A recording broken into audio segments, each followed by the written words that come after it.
Ça me fait plaisir parce que justement, ça fait un bout de temps que j'ai pas streamé juste pour blablater. Bon, là, on va quand même parler de spatial un petit peu, on va parler de Neptune, on va vous en dire un petit peu plus après. Ouais, Mais, mais c'est Neptune. surtout du blabla, quoi. C'est ça. Et toi, Robin, qu'est-ce qui s'est passé dans ta vie depuis 2 mois? Moi, bah ça allait globalement. J'ai continué un petit peu le stream. J'ai été un petit peu malade la semaine dernière, mais maintenant ça va mieux. Et voilà, c'est compliqué de joindre un petit peu tous les aspects de sa vie, hein. Tel est un sujet dont on parle souvent. Essayer de à la fois toujours produire du contenu sur Internet et en même temps vivre et se divertir et réussir à quand même se soigner au niveau de son état mental, parce qu'avec le taf, on a tous les deux des jobs à temps plein, donc forcément c'est compliqué de trouver du temps pour streamer, mais quand on aime, on arrive à se dégager l'espace qu'il faut, quoi. Et moi je suis content que de ton côté tu as réussi aussi récemment à te remotiver côté stream pour... Ouais, mais c'était pas du tout. En fait, c'était. Bon, on en reparlera peut-être à la fin, mais c'était plus un. C'était beaucoup moins un contenu interactif, puisque j'avais pas eu l'occasion, en fait, de parler avec la commu, parler avec le chat et tout ça. C'était un peu moins, juste on reliait des questions. Ouais. Euh, C'était plus orienté vulga, et en fait, ça travaillait plus le contenu hors live, c'est-à-dire faire une bonne VOD euh, pour qu'ensuite ensuite elle existe si tu veux sur internet même quand moi j'y suis pas, tu vois. Ouais. Et c'est un peu le truc. Ok. Ouais, C'est une bonne situation ça, streamer nous demande Fulmen. Oui, bah je pense qu'il n'y a pas de bug, etc., etc., etc. Ouais, vous connaissez la chanson. Je remercie vite fait, avant qu'on commence, Bourne, qui vient justement de claquer son meilleur sub, si je me trompe pas. Merci beaucoup, merci Born to Fried pour ton 9e mois. Waouh, Incroyable. le fluor, brillant de Waouh. ouf, waouh. J'ai pas un sub chez toi d'ailleurs à claquer là. Je crois, Putain, je crois que j'ai claqué je me demande récemment. si je dois peut-être en avoir un chez toi par contre, mais bon. On se claquera mutuellement les subs en temps voulu. À la fin du stream, il n'y a aucun souci. Aïe aïe aïe. Tandis que j'ai réglé en direct live un problème de son parce que personne ne me l'avait dit, mais je crois qu'on t'entendait pas depuis 5 minutes sur mon stream. Yes. Mais comme j'avais 0 viewer, je crois que personne m'avait fait le retour. Donc, ouais, donc on va maintenant, je pense que ça va. C'est pas grave, hein, la VOD sera un peu bizarre au début, mais tant pis. C'est juste ce qui arrive. C'est la reprise des Post-Cosmos, hein, la reprise toujours un peu délicate, les setups de son à régler de mon côté. Bon, on s'est dit que ouais, on ferait peut-être une outro peut-être un peu plus longue que d'habitude. Disons que là, Neptune, on a des choses à dire, mais on va pas non plus tergiverser 3000 ans, n'est-ce pas? Parce que si vous avez été là, avez été là la dernière fois pour voir Uranus, et ben en fait, sachez que ça va ressembler. Ça va ressembler, mais il y aura quand même des différences. Et donc, ça serait intéressant de les noter. De mon côté, côté ingénierie, on va parler de la même sonde. On va parler de Voyager 2, puisque Voyager 2 a été la seule sonde à survoler Uranus et Neptune. Et donc, bah, tout ce qu'on a dit un peu sur Voyager 2, en fait, c'est plutôt. On a déjà abordé Voyager 2 dans l'épisode précédent. N'hésitez pas à aller le voir. Et sinon, on va faire un petit rappel. Ce sera surtout pour moi me rappeler de ce qu'on a dit il y a 2 mois, parce que j'avoue ne pas avoir énormément oublié. Oui, parce que la dernière fois, tu avais parlé de quel aspect de Voyager? Je crois qu'on avait parlé un peu des péripéties du lancement, on avait parlé de la trajectoire, on avait parlé de la différence du trajectoire du coup et d'objectifs avec Voyager 1. On pourra peut-être rappeler ça. Et après, en soi, sur la sonde elle-même, on n'avait pas trop discuté, donc on peut parler un peu des instruments qu'il y a, on peut parler un peu de la technologie dans les grandes lignes bien sûr. qu'il y a sur Voyager. Ouais, de mon côté, j'ai un peu plus potassé la partie histoire, en fait, histoire de la découverte, parce que comme la dernière fois pour Uranus, on avait pris du temps pour expliquer comment on a découvert cette planète-là. Alors pourquoi, en fait, on a passé un peu plus de temps que d'habitude sur la partie histoire pour Uranus, et là on va le faire aussi pour Neptune, parce qu'en fait, ce sont des planètes qu'on qualifie de récentes, en fait, dans leur découverte. C'est des planètes qui, avant, en fait, le 18e, eh bien, n'existait pas pour la civilisation humaine. Et en fait, alors que toutes les autres planètes que vous connaissez, de Mercure jusqu'à Saturne, ce sont en fait des astres qui sont connus depuis la préhistoire, en fait, même si on n'a pas de date précise pour estimer quand est-ce que l'homme a réussi à mettre le doigt sur ces astres. On sait que c'est connu depuis très très longtemps, pour peu que vous regardiez le ciel nocturne. Et alors que justement, Uranus et également Neptune, ce sont en fait deux corps célestes dont la découverte s'est faite très tard dans l'histoire de l'humanité, puisque Très pour tard, rappel, très loin. très loin. Oui, parce que très loin, donc parce que pas visible ou très très peu visible à l'œil nu. Je me demande il y a peut-être des circonstances d'observation dans lesquelles Neptune et Uranus et Neptune sont peut-être, je sais pas, il y a peut-être des conditions, mais quand les conditions météorologiques sont parfaites et que tu sais qu'ils devraient être là, il y a peut-être, tu peux peut-être confondre la planète avec une étoile, enfin tu vois, voir un point et te dire bon bah ça je sais que c'est Neptune ou Uranus parce que tu le sais, parce que c'est ton application de astral qui te le dit quoi. Mais sinon c'est loin d'être évident, on va dire, quand tu sais pas forcément qu'il y a ces planètes-là, et c'est pour ça qu'on a mis beaucoup de temps. Et justement, je vais revenir un peu sur la découverte d'Uranus, sans trop en parler, parce qu'on en a déjà parlé l'épisode d'avant, mais on en a besoin d'en parler pour expliquer, transitionner vers Neptune, justement. Voilà, la première partie, je pense, sera autour de la découverte. Encore une fois, bon, il y a pas. Là, je dis la première partie comme si on avait structuré le live, alors que pas du tout. Comme d'habitude, en fait, on laisse beaucoup plus place à l'impro et on espère que ce soit vous qui posiez les questions pour qu'on essaye d'y répondre. Et on n'a pas forcément les réponses à toutes les questions non plus. Donc on cherchera probablement en live pour essayer d'y répondre quand on ne les a pas. Mais voilà, n'hésitez pas à poser vos questions et on essaiera de faire ce qu'on peut, quoi. Question pour le chat, là déjà, du coup, est-ce qu'il y en a qui savent si on peut observer Uranus ou Neptune à l'œil nu, tu vois? Ça, c'est oui. genre, ça, ouais, voilà, par exemple, vous pouvez regarder.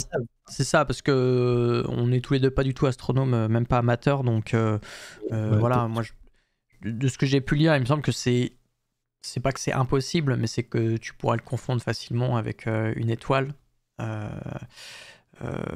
Ce qui fait que c'est difficile, quoi. C'est difficile si t'as pas l'œil, et peut-être qu'il faut aussi des circonstances météorologiques et orbitales qui vont bien pour pouvoir la voir, quoi, tu vois. Après, je suis pas du tout astronome, donc je me permettrai pas d'en dire davantage, quoi. Y avoir une vue de fou, peut-être, ouais. Trop loin pour être visible. Après, c'est peut-être trop loin, effectivement, pour être visible à l'œil nu. Mais des télescopes du 18e, on a quand même réussi. Donc c'est pas non plus un point invisible. C'est ça qu'il faut comprendre. Bien sûr. Mais le plus souvent, nous dit Fullman. Donc déjà, rappel, mais Uranus et Neptune sont deux planètes de couleur bleuâtre, on va dire. Uranus, est-ce qu'on peut montrer une image?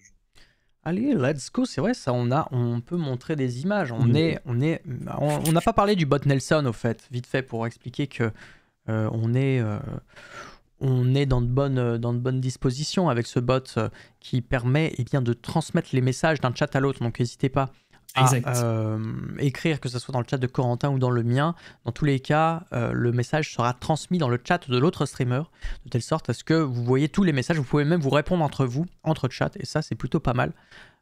Tandis que là, Corentin nous montre cette magnifique photo d'Uranus. Il faut commencer par le visuel, effectivement. À droite, c'est une vraie photo d'Uranus. Là, ces conneries là, de trucs avec des fonds violets, etc. Ça, c'est des images d'artistes ou des délires. Ça, c'est une vraie photo prise par Voyager 2, à droite. Voilà.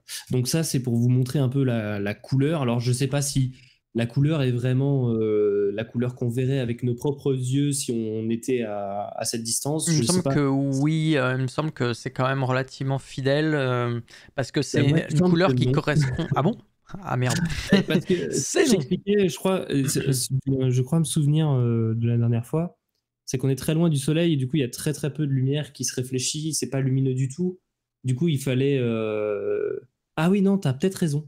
Moi je te dis pourquoi c'est oui, parce qu'il y a une technique pour faire cette photo, parce qu'en gros il faut comme c'est un objet très peu lumineux, il faut prendre la photo pendant un temps énorme pour que les photons tapent sur le détecteur pour que tu aies une image, comme tout appareil photo. En gros, vous augmentez le temps d'exposition. Le problème qu'ils avaient avec ça, c'est que comme Voyager est un objet qui bouge par rapport à sa cible, bah, il fallait en permanence recadrer l'image, enfin recadrer en gros la position de la sonde pour qu'elle garde l'image sur le détecteur au même endroit. Sinon, ça aurait fait une espèce de tache floue. Et du coup, après, est-ce que c'était un détecteur dans la lumière visible tel qu'on l'aurait vu nous? Je ne sais pas. Alors moi j'aurais tendance à dire que oui, un peu quand même, parce que on sait que c'est le méthane sur Uranus qui est responsable en grande partie de la couleur, parce que le méthane est une molécule qui absorbe dans le rouge, si je dis pas de bêtises, et donc il va donner comme couleur, on va dire, restante après cette couleur-là. Et Ok. donc c'est amusant de parler de ce fact-là, parce que Neptune est aussi d'une couleur plutôt bleutée, mais c'est quand même une couleur différente, c'est un bleu bien plus foncé. Je sais pas si tu peux me montrer une photo de Neptune pour le coup. Là, vous allez voir, Neptune est bien plus foncé, un peu bleu marine du coup. Et cette couleur, elle n'est pas si éloignée non plus que ça de Uranus. Et on sait qu'au niveau composition chimique, on y reviendra éventuellement après, mais on a quand même une composition type de géante gazeuse, donc avec de l'hydrogène et de l'hélium. Mais à l'instar d'Uranus, Neptune a aussi du méthane, mais probablement il y a aussi d'autres hydrocarbures, d'autres molécules organiques qui vont être responsables de la teinte un peu plus foncée, on va dire, de Neptune par rapport à Uranus. Donc ce qui traduit quand même une différence de composition déjà. Tu vois, rien qu'en regardant les couleurs, même si c'est deux planètes qui sont sœurs, les couleurs indiquent déjà que la composition est forcément pas tout à fait identique. La même. Et que, Mais ça peut être une histoire de composition, mais ça peut aussi être une histoire d'état, tu ou vois. d'état de la matière, oui, à différents voilà, endroits. Mais après, les structures sont quand même très similaires en fait. Les structures des couches de l'atmosphère jusqu'au centre, au niveau de la structure de la planète, c'est très similaire. J'aurais plutôt dit, ouais, pour le coup, différence de composition en termes de molécules. Alors ça peut être soit des molécules différentes, ou les mêmes molécules, mais dans des abondances différentes. Parce que en modifiant tout simplement la quantité d'une même molécule par rapport à une autre, bah, vous allez pouvoir aussi changer la couleur. C'est exactement la même chose que quand vous faites un sirop, par exemple. Votre sirop, bah, vous pouvez le concentrer avec plus ou moins de sirop. Vous pouvez mettre une dose de sirop par rapport à de l'eau plus ou moins importante.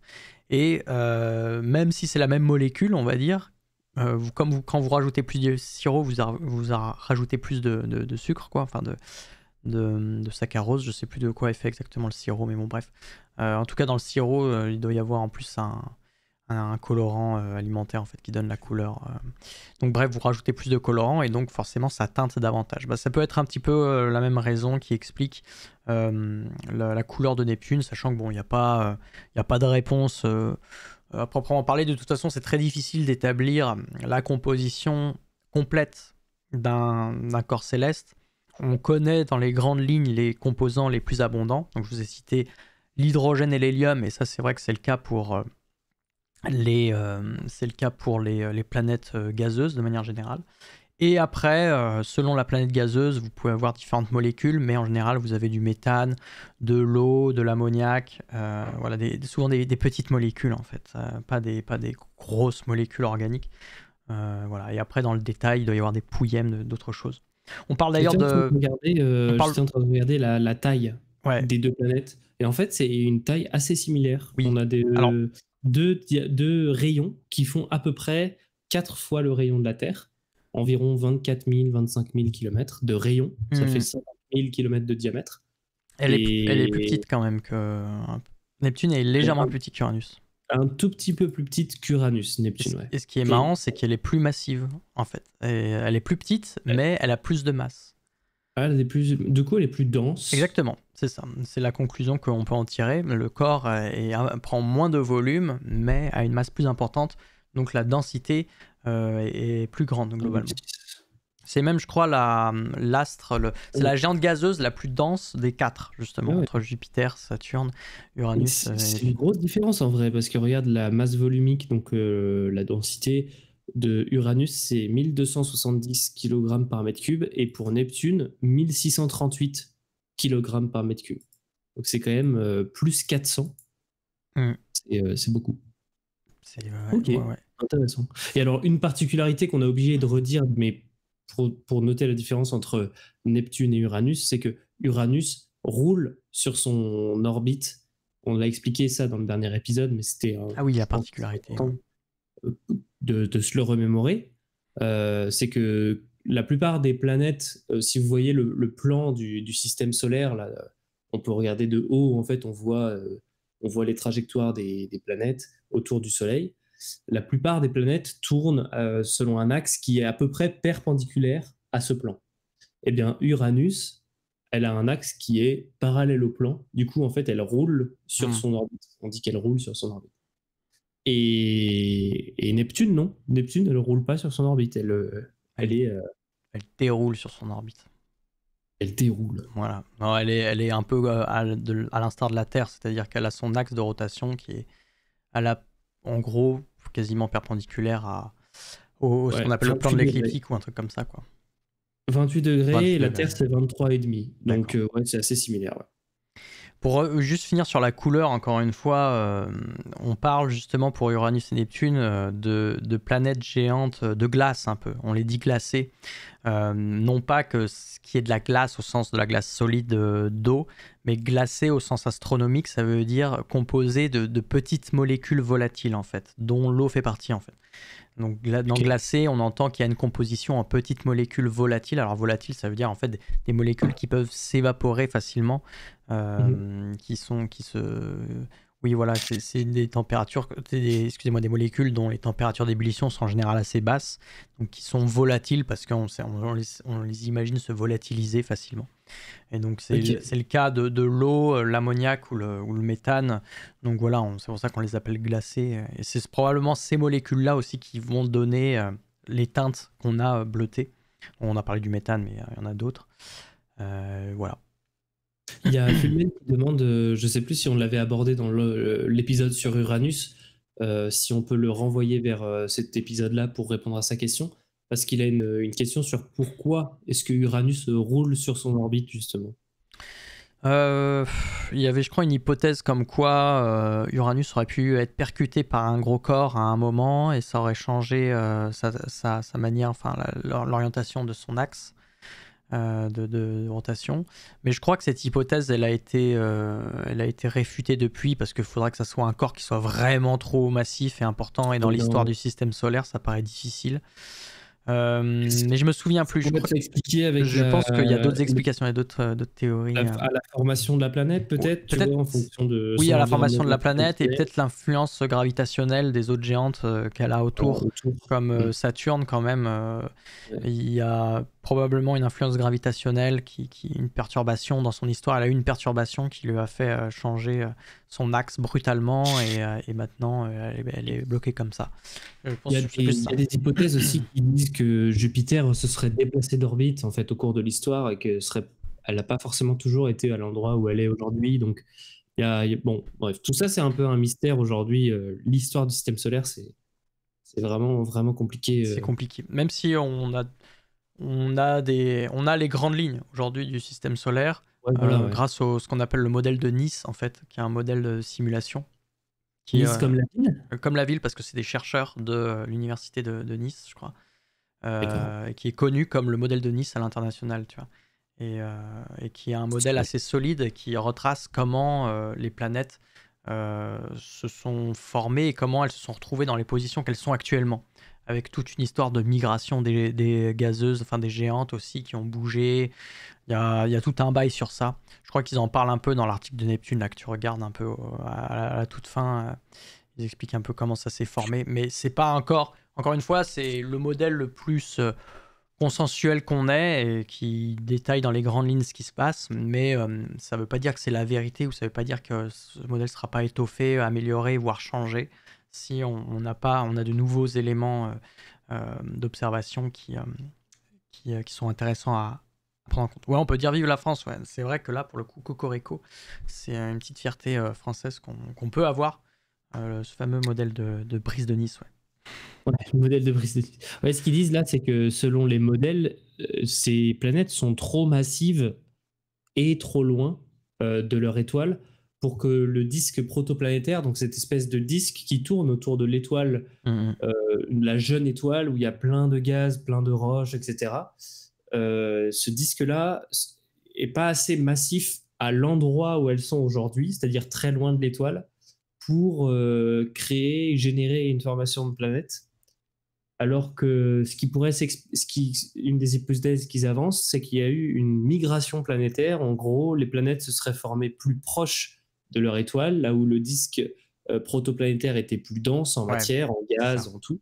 Et ensuite aurait, par un processus qu'on n'explique pas vraiment encore, mais migré à l'extérieur. Changer d'orbite, ou peut-être que leur orbite a été modifiée. Et... Ouais.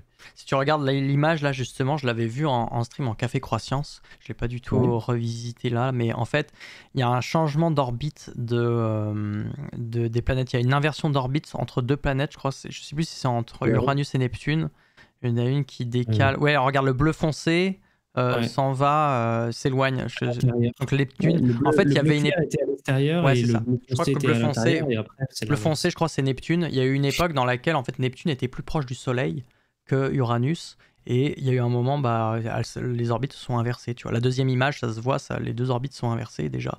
Et Neptune s'est éloigné. Ah, on a oublié de le dire, mais évidemment, Neptune, c'est la planète la plus éloignée du système solaire. Puisque Pluton n'est plus une planète. On en parlera de Pluton. Et d'ailleurs, c'est donc peut-être le dernier post-cosmos du voyage planétaire dans le système solaire, d'ailleurs. Bah ouais, forcément. Même si, en fait, est-ce qu'on ferait pas un petit Pluton après? Ou est-ce qu'on le réserve pour la saison 2? Je pense que Pluton, ça pourrait être notre premier épisode de la deuxième saison. De la saison 2. Ouais. Yes. On aborde les petits corps, tu vois. Et salut Astropathe, bienvenue à toi. Bienvenue au Pat. Et bienvenue à toi Enzo Gat-ER qui vient de faire point d'exclamation TSC. Alors la commande, vous avez vu dans le titre du stream Twitch, parce que je vois que c'est ton premier message sur le chat, bienvenue. C'est parce que Robin, qui est l'acolyte, l'énergumène avec qui nous streamons, a une chaîne Twitch sur laquelle il stream en ce moment même et qui s'appelle Tout ce qu'on prend. Et donc il fait de la vulgarisation sur tout type de sciences, plein de sujets très divers, avec plein d'émissions. Salut Corentin, je suis nouveau. Pour la presse. C'est quoi ton métier? Salut Enzo, on va pas rentrer dans les détails aujourd'hui, mais je suis ingénieur en thermique spatiale. Voilà. On en discutera de toute façon. On va en parler un petit peu. Je m'occupe de comment est-ce qu'on gère la température dans les satellites. Voilà. Nice. Et d'ailleurs, en parlant de température, pour faire une très bonne transition, let's go. Enzo, parce que vous avez des questions, je voulais rebondir sur ton sujet de couleur là. Ouais. Ton sujet de couleur, il implique un sujet thermique en fait, parce que si tu fais varier la couleur d'un objet, généralement, et surtout dans la longueur d'onde que l'on voit avec nos yeux, c'est-à-dire les longueurs d'onde que l'on voit avec nos yeux, c'est-à-dire les longueurs d'onde visibles. Un changement de couleur implique, dans beaucoup de cas, un changement de propriété optique visible et qui va impacter la manière dont tu reçois de l'énergie de la part du soleil. Je m'explique. C'est en gros, tous les corps qui sont frappés par le soleil, ils ont une capacité de réfléchir cette lumière du soleil. C'est-à-dire que plus un corps est noir, plus il va absorber l'énergie du flux solaire, et plus un corps est blanc, très réfléchissant, plus en fait il va agir comme un miroir et rejeter la lumière du soleil. Et du coup, il va moins chauffer parce que du coup, il absorbera moins d'énergie par rayonnement solaire. Et c'est le cas pour Neptune et pour Uranus. En fait, vous voyez, si on montre Uranus, qui est une planète plutôt bleu clair, qui tire plus vers le blanc du coup, eh ben, elle a plus cet effet réfléchissant. Elle rejette un petit peu plus de lumière du soleil, et donc ce qui est caractérisé par une notion qui s'appelle l'albédo. L'albédo, c'est un coefficient compris entre 0 et 1 1, vous absorbez toute la lumière du soleil, 0, vous la rejetez à 100%. Et ben Uranus, elle a un albédo à peu près de 0,4. Et Neptune, vous voyez qu'elle a une couleur un peu plus foncée, donc qui tire un peu moins sur le blanc et un peu plus sur le noir, donc elle se rapproche un peu plus du 1. Du 1, parce qu'elle absorbe à 1. Et elle a un coefficient sûr que c'est albédo à 0,5. Ah oui, attends, plus c'est proche de 0, plus ça absorbe, c'est ça? Et plus c'est proche de 1. Plus ça réfléchit. Ah bon? J'ai cru que c'était l'inverse, moi. Que l'albédo, c'était un albédo de... Tu vois l'albédo de la glace, par exemple, sur Terre, c'est environ 0,15. Ah oui, d'accord. Et l'albédo de la Lune, qui est un corps assez... qui absorbe pas mal la... Alors là... Non, si, c'est ça. La Lune, c'est un petit albédo aussi, ça réfléchit pas mal la lumière du Soleil, je crois. Je vais vérifier, mais... Lune, albédo. Mais il y a des corps comme par exemple Phobos, qui sont des corps très noirs, ont des albédos de 0,9. Et qui donc, en fait, ou même les comètes, les astéroïdes et les comètes, les sondes qui s'approchent des comètes, même une fois, même Rosetta, tu vois, Rosetta, c'est super sombre, elle a un albédo de 0,9. 67P, c'est le nom de... Plutôt que Rosetta, c'est le nom de la mission. 67P, oui, effectivement, les comètes, de manière générale, ont des albédos très très sombres. Donc oui, donc proche de 1, c'est ça? Attendez, attends. T'es pas en train d'inverser là? Parce que moi j'ai toujours appris l'inverse. Fraction de la lumière incidente réfléchie par un corps. Mais non, corps noir parfait, c'est 0 l'albédo. Et miroir parfait, c'est 1. C'est inversé. Hein. Oh, j'ai complètement inversé. T'as complètement inversé. C'est bien parce que ça me perturbait aussi. J'avais pas les mêmes références dans ma tête. C'est l'inverse. Plus t'es proche de 1, plus tu réfléchis. Ouais. Et plus t'es proche de 0, plus tu absorbes. Et en gros, c'est ça, parce que moi j'avais comme souvenir que les comètes avaient une albédo extrêmement faible, parce que c'est des corps qui absorbent beaucoup la lumière à cause de leur composition en matière organique. En fait, souvent la matière organique absorbe facilement la lumière, et donc les corps de matière organique ont des albédos très basses, absorbent beaucoup. À l'inverse, les corps qu'on dit glacés avec de l'eau sous forme de glace, ce sont des très bons réfléchisseurs, et donc ils ont des albédos très élevés, donc de 1. Et je crois qu'un des astres qui a le plus d'albédo, je me demande si c'est pas le plus important dans le système solaire d'ailleurs, je crois que c'est Encelade, qui est utilisé un peu comme référence, parce que Encelade, c'est une lune de Saturne, qui a une couche de glace en surface, et donc avec une couche de glace qui réfléchit énormément la lumière, donc c'est parfait pour la voir. Enfin, on la voit très très bien. Donc elle a un albédo énorme, c'est ça? Oui, elle a un albédo, elle a le bédo proche de 1, ouais. Ouais, d'accord. Je suis en train de vérifier en slide. Je vois où est-ce que je me fais ma confusion. C'est qu'en fait, j'ai fait confusion entre albédo et absorptivité, qui est une notion qu'on utilise nous en thermique. C'est que l'absorptivité, c'est l'inverse. C'est en gros, plus tu absorbes, plus tu es à 1, et moins tu absorbes, plus tu es à 0. Quoi. Okay. En fait, il y a eu le... Bref. Ouais, bref. Après, en plus, je suis en train de regarder, mais les échelles d'albédo, elles sont différentes. Enfin, il y a l'albédo géométrique et l'albédo de Bond, qui sont deux types d'albédo différentes, qui se calculent probablement pas pareil. On s'en fout, on va pas rentrer dans les détails. Mais l'important, c'est de comprendre que tu peux... C'est le contraire. Je me suis gouru. Je m'agouru. Ce qu'il faut comprendre, c'est que c'est une autre manière de classifier les corps. Vous pouvez les classer par leur albédo, leur pouvoir réfléchissant ou absorbant, finalement. C'est un peu ça. Mais aucun problème.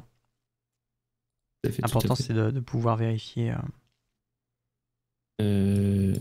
Salutiez-nous. Hello les post-cosmologues et compagnie. La drogue, c'est mal. Salut Nonor, incroyable. Vous arrivez encore au début, hein, mesdames et messieurs. Vous inquiétez pas, vous n'avez pas raté beaucoup. On a fait une petite introduction sur les caractéristiques générales de Neptune. D'ailleurs, je voulais peut-être montrer vite fait si je l'ai configuré le truc. Est-ce que j'ai configuré mon truc là? Ah non, ça marche pas, ça affiche pas mon écran. Tu veux lui faire quoi? Oh no. Je voulais montrer, tu peux montrer mon écran, c'est une des premières photos de Neptune prise par la sonde Voyager justement. Et dans les autres différences, ça marche pas. Ah mais c'est peut-être parce que ton écran. Attends, mais je suis un abrutix. Un abrutix au bon lait de Brobix. C'est parce que je n'ai pas partagé mon écran. Abrutiman. Et voilà, mesdames et messieurs, il est là. Mais d'ailleurs, tu voyais le mien parce que je vois pas le mien en retour. Si, moi je. Moi aussi je vois le tien, mais je vois le tien sur mon stream, mais pas sur ton retour. Pareil. Ok. Pareil. Ok. Bon, il y a peut-être un bug.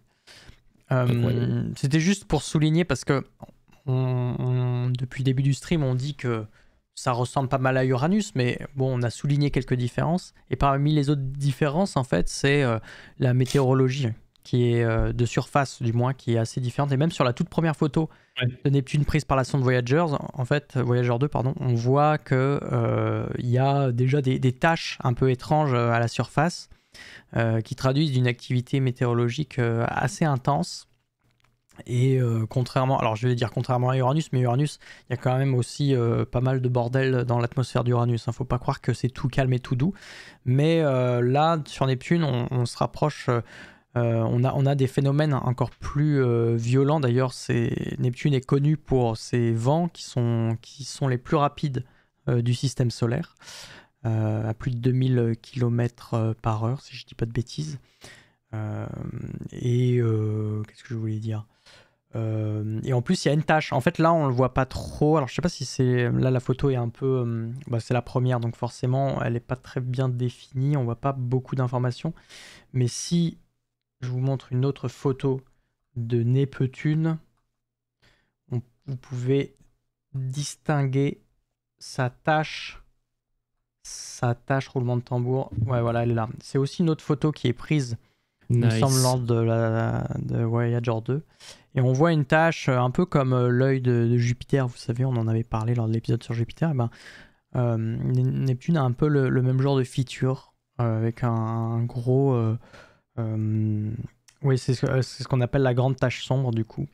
Et le scooter, alors c'est marrant, elle a aussi des nuages blancs, comme ça, un peu étranges, qui sont appelés le scooter, quoi.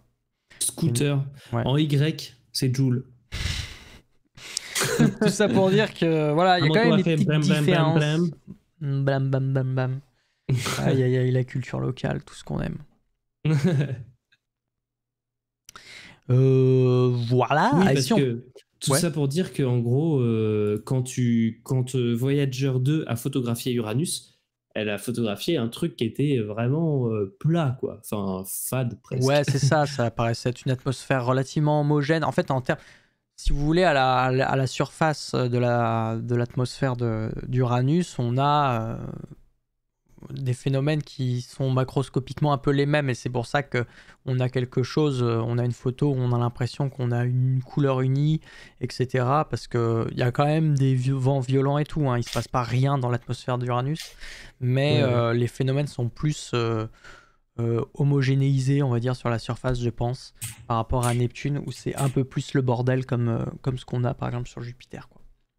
Il y a Diablinte79, bonsoir à toi, qui nous demande Neptune, c'est la planète qui a été découverte par calcul par Le Verrier avant d'être observée, point d'interrogation. Ah, mais c'est trop bien parce que ça me permet de faire la transition toute trouvée vers la partie histoire que j'ai révisée un petit peu, sachant que en fait j'ai pas non plus taffé comme un dingue, mais disons que ça m'intéresse. Alors c'est pourquoi ça m'intéresse la partie histoire, parce que elle est en lien avec Uranus, et comme je vous l'ai dit un petit peu au début du stream, mais c'est pas grave, on va répéter, Uranus comme Neptune sont des planètes qu'on peut qualifier de modernes dans leur découverte, puisque Uranus c'est fin du XVIIIe siècle, dans un contexte un peu de compétition franco-anglaise, enfin de guerre, hein, pour le dire.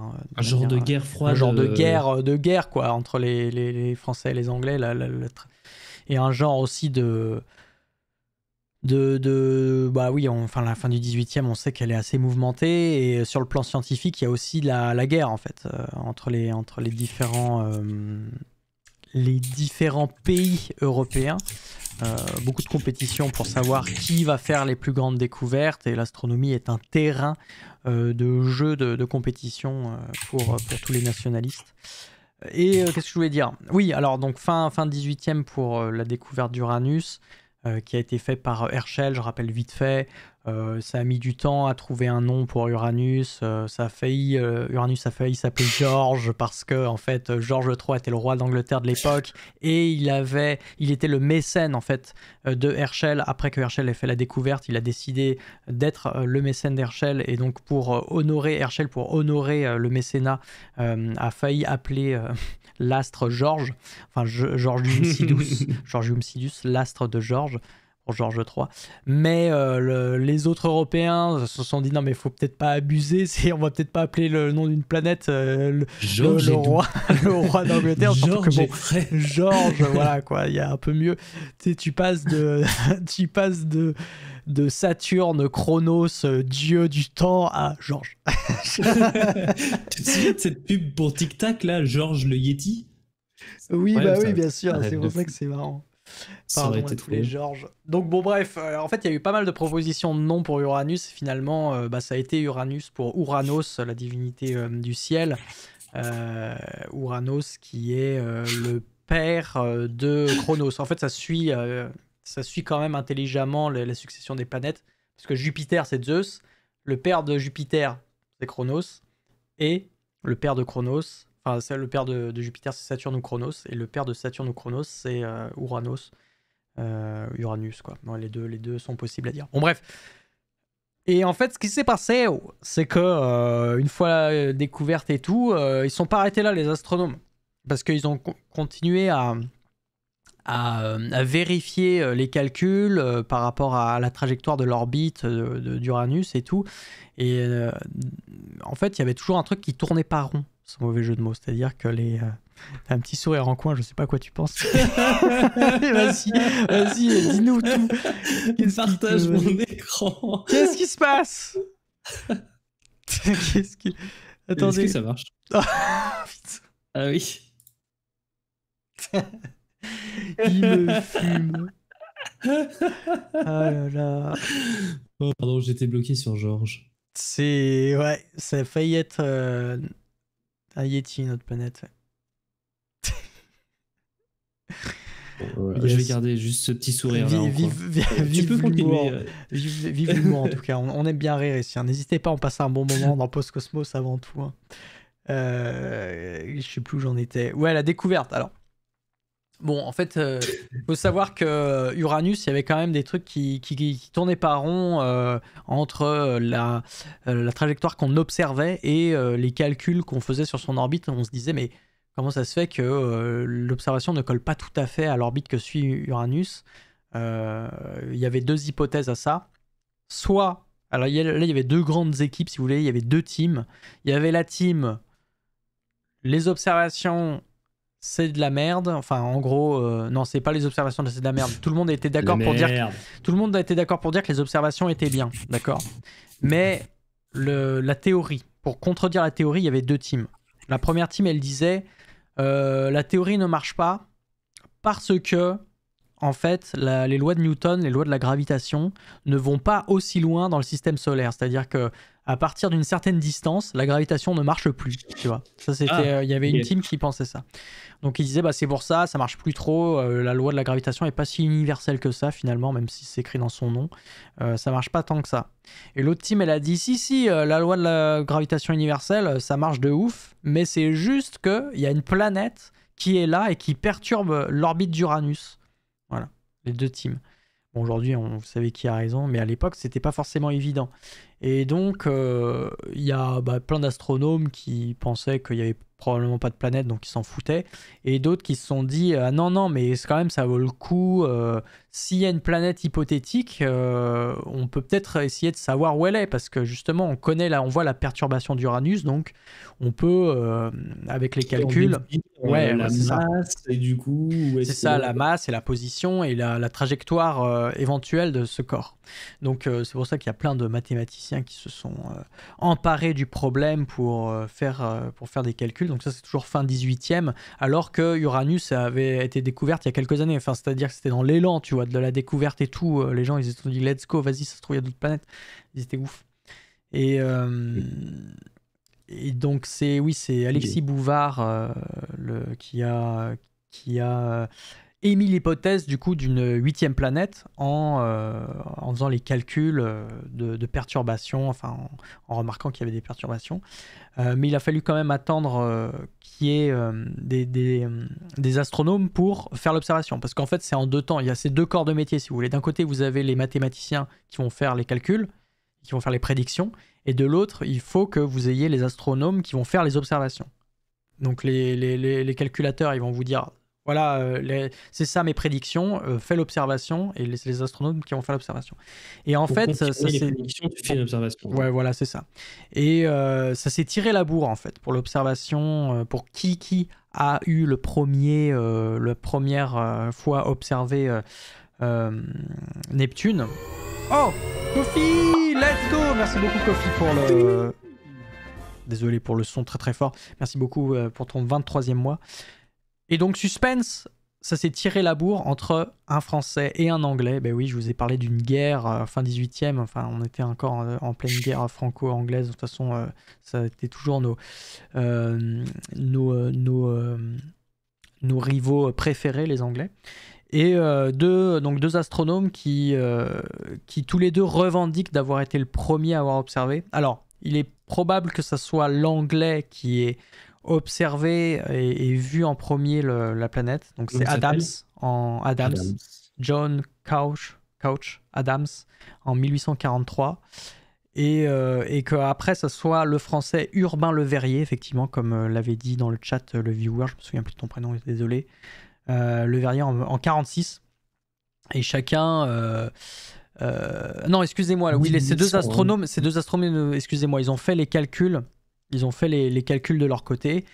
Et en fait, la première observation, excuse-moi, c'est pas eux qui ont observé, c'est eux qui ont fait les calculs. La première observation, elle est faite par un Prussien qui s'appelle Gale, G-A-2-L-E, je pense que ça se prononce comme ça. Johann Gottfried Gale. Exactement. qui a fait l'observation, mais c'est l'observation sous...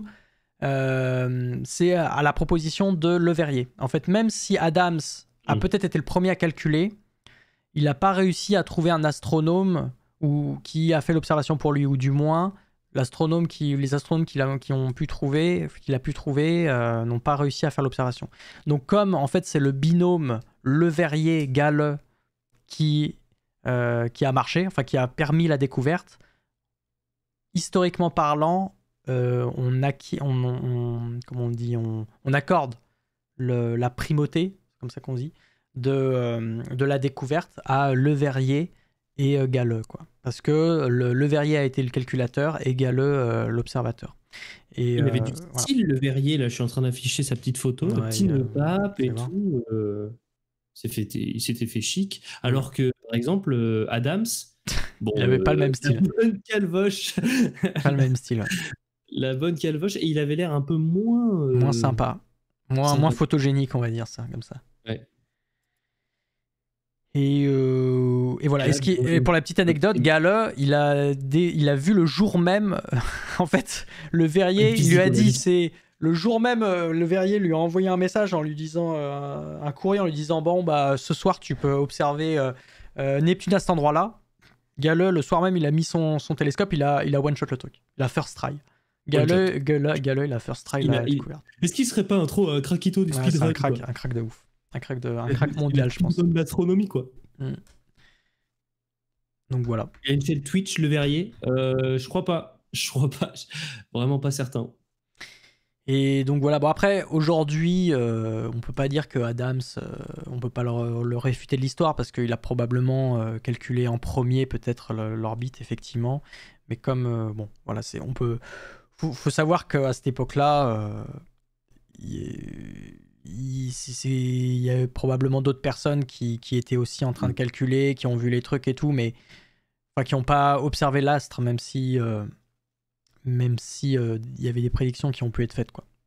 Parce qu'en fait, la petite anecdote aussi, et après je finis avec la partie histoire, c'est qu'en fait, Galilée avait déjà observé Neptune. Il a même observé 2 fois Neptune 2 ans successifs. Waouh! Et en plus, il l'a noté, c'est-à-dire dans ses observations, dans son carnet, il a noté qu'il avait observé. Il a dit genre, mais sauf que. Bleu, chelou. Mais sauf qu'en fait, il n'a pas explicitement dit que c'était une planète. Et peut-être qu'il ne l'avait pas compris. Enfin, je sais pas. Je connais pas toute l'histoire. Mais en fait, on peut pas dire que c'est Galilée parce que il n'a pas fait l'interprétation de son observation. Parce que normalement, il aurait dû remarquer avec son observation que c'était bien une planète, puisque en fait la voûte céleste se déplace. Enfin, c'est-à-dire que c'est pas une étoile qui reste fixe, ou qui se déplace avec la voûte céleste au fur et à mesure que les nuits passent, tu vois. Et comme c'est un astre qui se déplace, un astre errant, quoi, une planète, il aurait dû appeler ça une planète, sauf qu'il a pas fait, et ça lui a pas fait tilt, il a pas réalisé. Ou peut-être qu'il l'a vu, mais il a pas compris que c'était une planète, ou il a pas voulu comprendre, il a pas voulu savoir que c'était une planète, tu vois. Mais le truc, c'est que, étant aussi loin, peut-être aussi que le déplacement dans le ciel était beaucoup moins rapide que les autres planètes qu'il avait pu observer, Oui, telles c'est que ça. Mars, Vénus ou oui. Jupiter, Saturne. Et du coup, en fait, il s'est dit, bon, elle bouge vraiment pas beaucoup, ça se trouve, c'est autre chose, quoi. Oui, c'est ça. Faut pas non plus penser qu'il fait n'importe quoi. Oui, parce qu'effectivement, on l'a pas dit, mais période de 170 ans. Le Neptune met 170 ans à faire le tour du Soleil. Voilà. Donc même si Galilée il avait fait une observation à sa naissance et à sa mort, il aurait fait qu'un demi-tour. Il a vécu combien de temps? 80 ans? Pas un truc comme ça? Non, moins que ça. Je sais plus. Galilée. Je sais plus. Attends, on va chercher. Et bon, moi j'ai raté tout le chat parce que j'étais concentré sur une histoire. Est-ce qu'il y a eu des questions un peu là? 80 balais. Est-ce qu'il y a eu des questions du chat? Non, il y a eu surtout des blagounettes. Putain de pollution lumineuse, c'est un peu ça. Ouais. Et qu'est-ce que je voulais dire? Il y avait une très bonne remarque de Nembadouk qui disait qu'après, ils ont essayé de trouver par la même méthode la planète qui pouvait expliquer les aberrations de l'orbite de Mercure. Et en fait, il s'est avéré que proche du Soleil, les effets de la relativité générale étaient plus importants. Et donc, ça, on ne savait pas à l'époque. Mais la gravité seule ne suffit pas à expliquer l'univers et la physique. C'est ça. Et donc, il y en a qui ont postulé pour l'existence d'une planète Vulcain, ils l'auraient appelé du coup, mais qui on l'a jamais vu et on ne la retrouvera jamais probablement. Je finis avec une dernière mini-anecdote aussi. C'est que, bon, j'ai parlé de Galilée qui l'aurait vu, Neptune, mais il y a aussi John Herschel, qui est le fils de William Herschel. William Herschel, je rappelle, c'est le découvreur d'Uranus.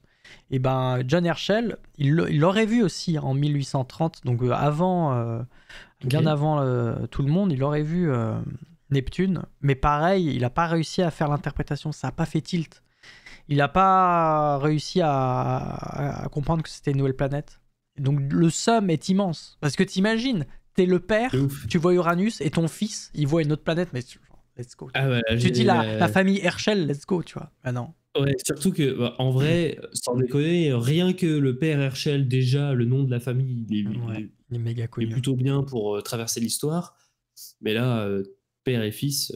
Père et fils, ça aurait stonksé à mort. Bon, après, en fait, les deux, même si ils ont fait plein de contributions, enfin, je veux dire, vous regardez la page de John Herschel, il a fait quand même plein de trucs pour l'astronomie. Hein. C'est pas parce qu'il a manqué le coche sur la découverte de Neptune que... Il y a Fulmen qui dit un truc intéressant.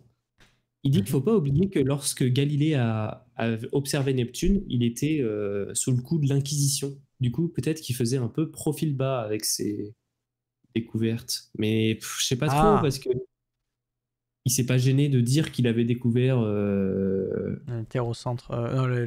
l'héliocentrisme. Non, pas ça, mais il avait découvert, tu vois, les autres planètes. Tu vois, Jupiter, il l'a dit, non? Les lunes de Jupiter, tout ça. Les lunes de Jupiter, je sais pas s'il a... Ouais, les cratères de la Lune aussi. Il y a un paquet de trucs qui lui s'est pas gêné, quoi. Ouais. Bon. L'impression sur le petit-fils après s'il trouve pas de planète, j'avoue. D'ailleurs, Pluton, je sais même pas comment on l'a vu. On le verra dans le prochain épisode de la saison 2. Et voilà, c'est tout pour l'histoire, mesdames et messieurs, de la découverte de Neptune. Neptune, incroyable. Donc trop voilà, fort. trop fort. Trop fort. Neptune qui est quelle divinité chez les Grecs? Poséidon. Bien joué ça. Bah, j'ai joué à Sea of Thieves, hein, c'est le dieu des océans. C'est un peu le dieu de Sea of Thieves.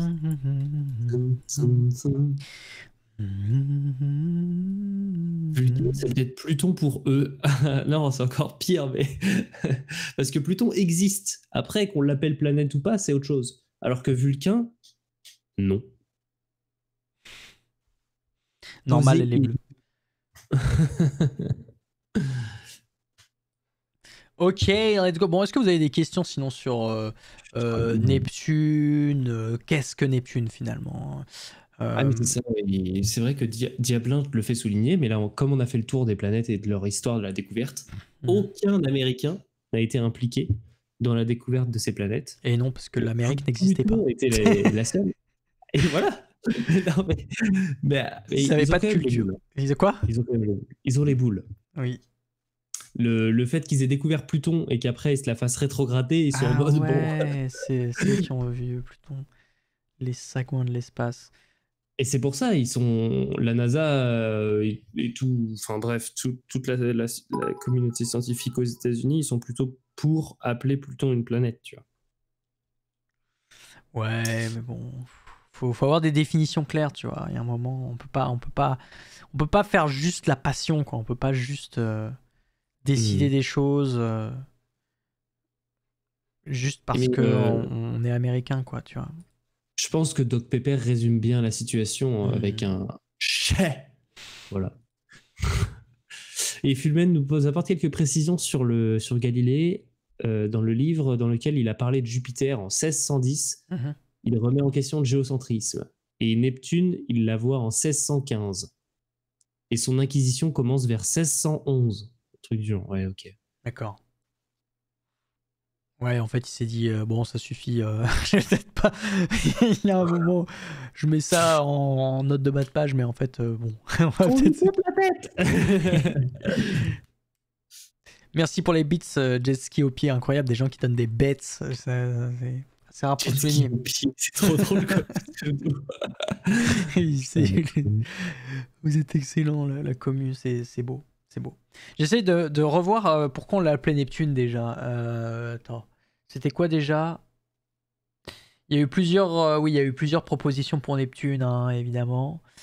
Ça a failli être Janus ou Oceanus.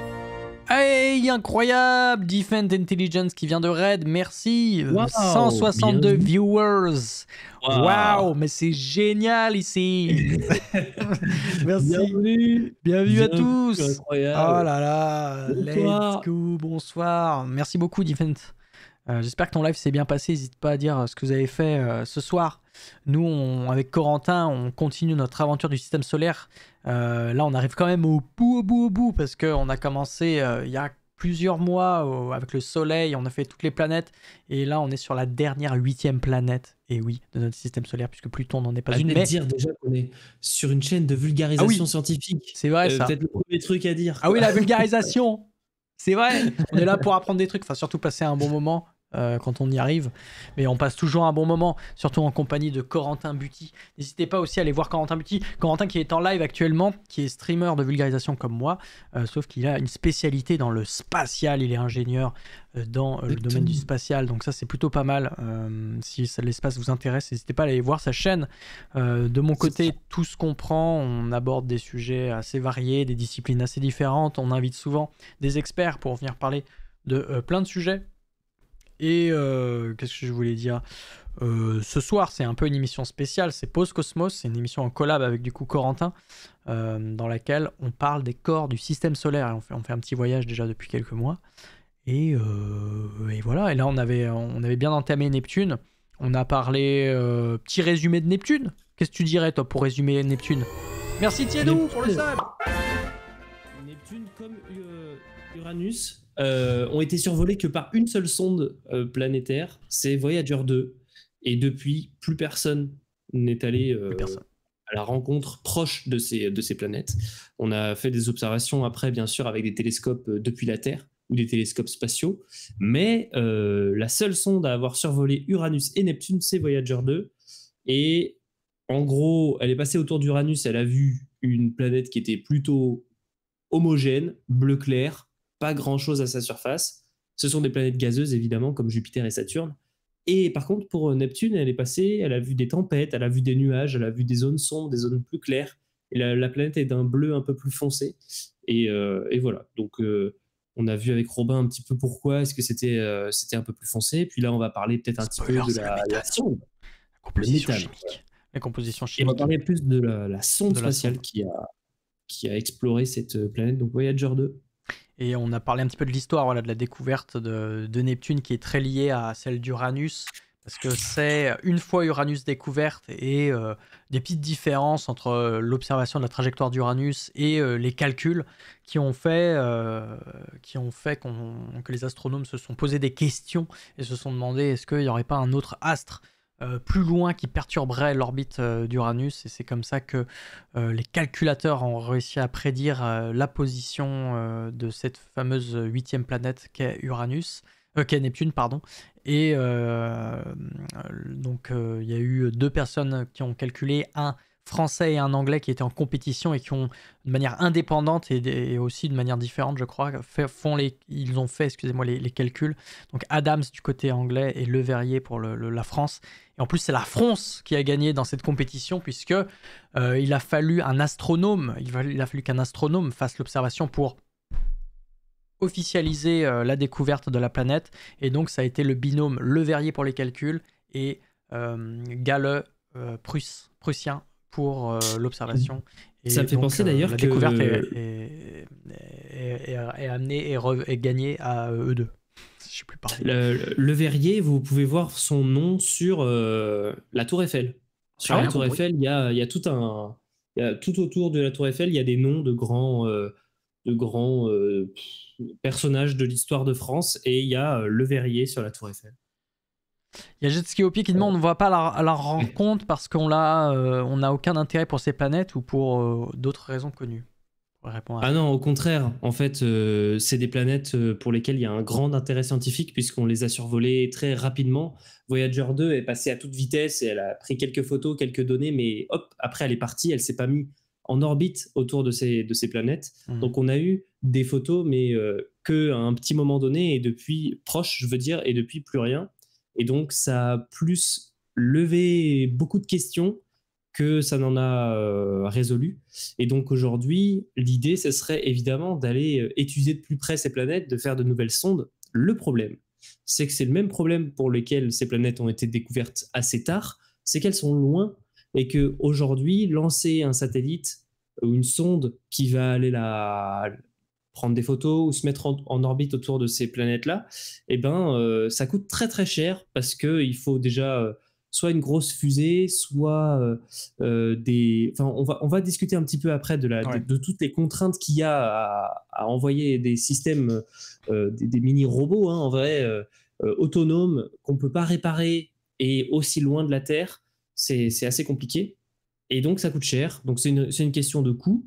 Mais il y a un petit espoir, c'est que l'Agence spatiale européenne et même des comités scientifiques aux États-Unis, qui conseillaient les stratégies à venir pour les missions de la NASA, ont identifié parmi les grands centres d'intérêt pour les missions spatiales futures. Quand je dis futures, c'est genre pour les programmes au-delà de 2050.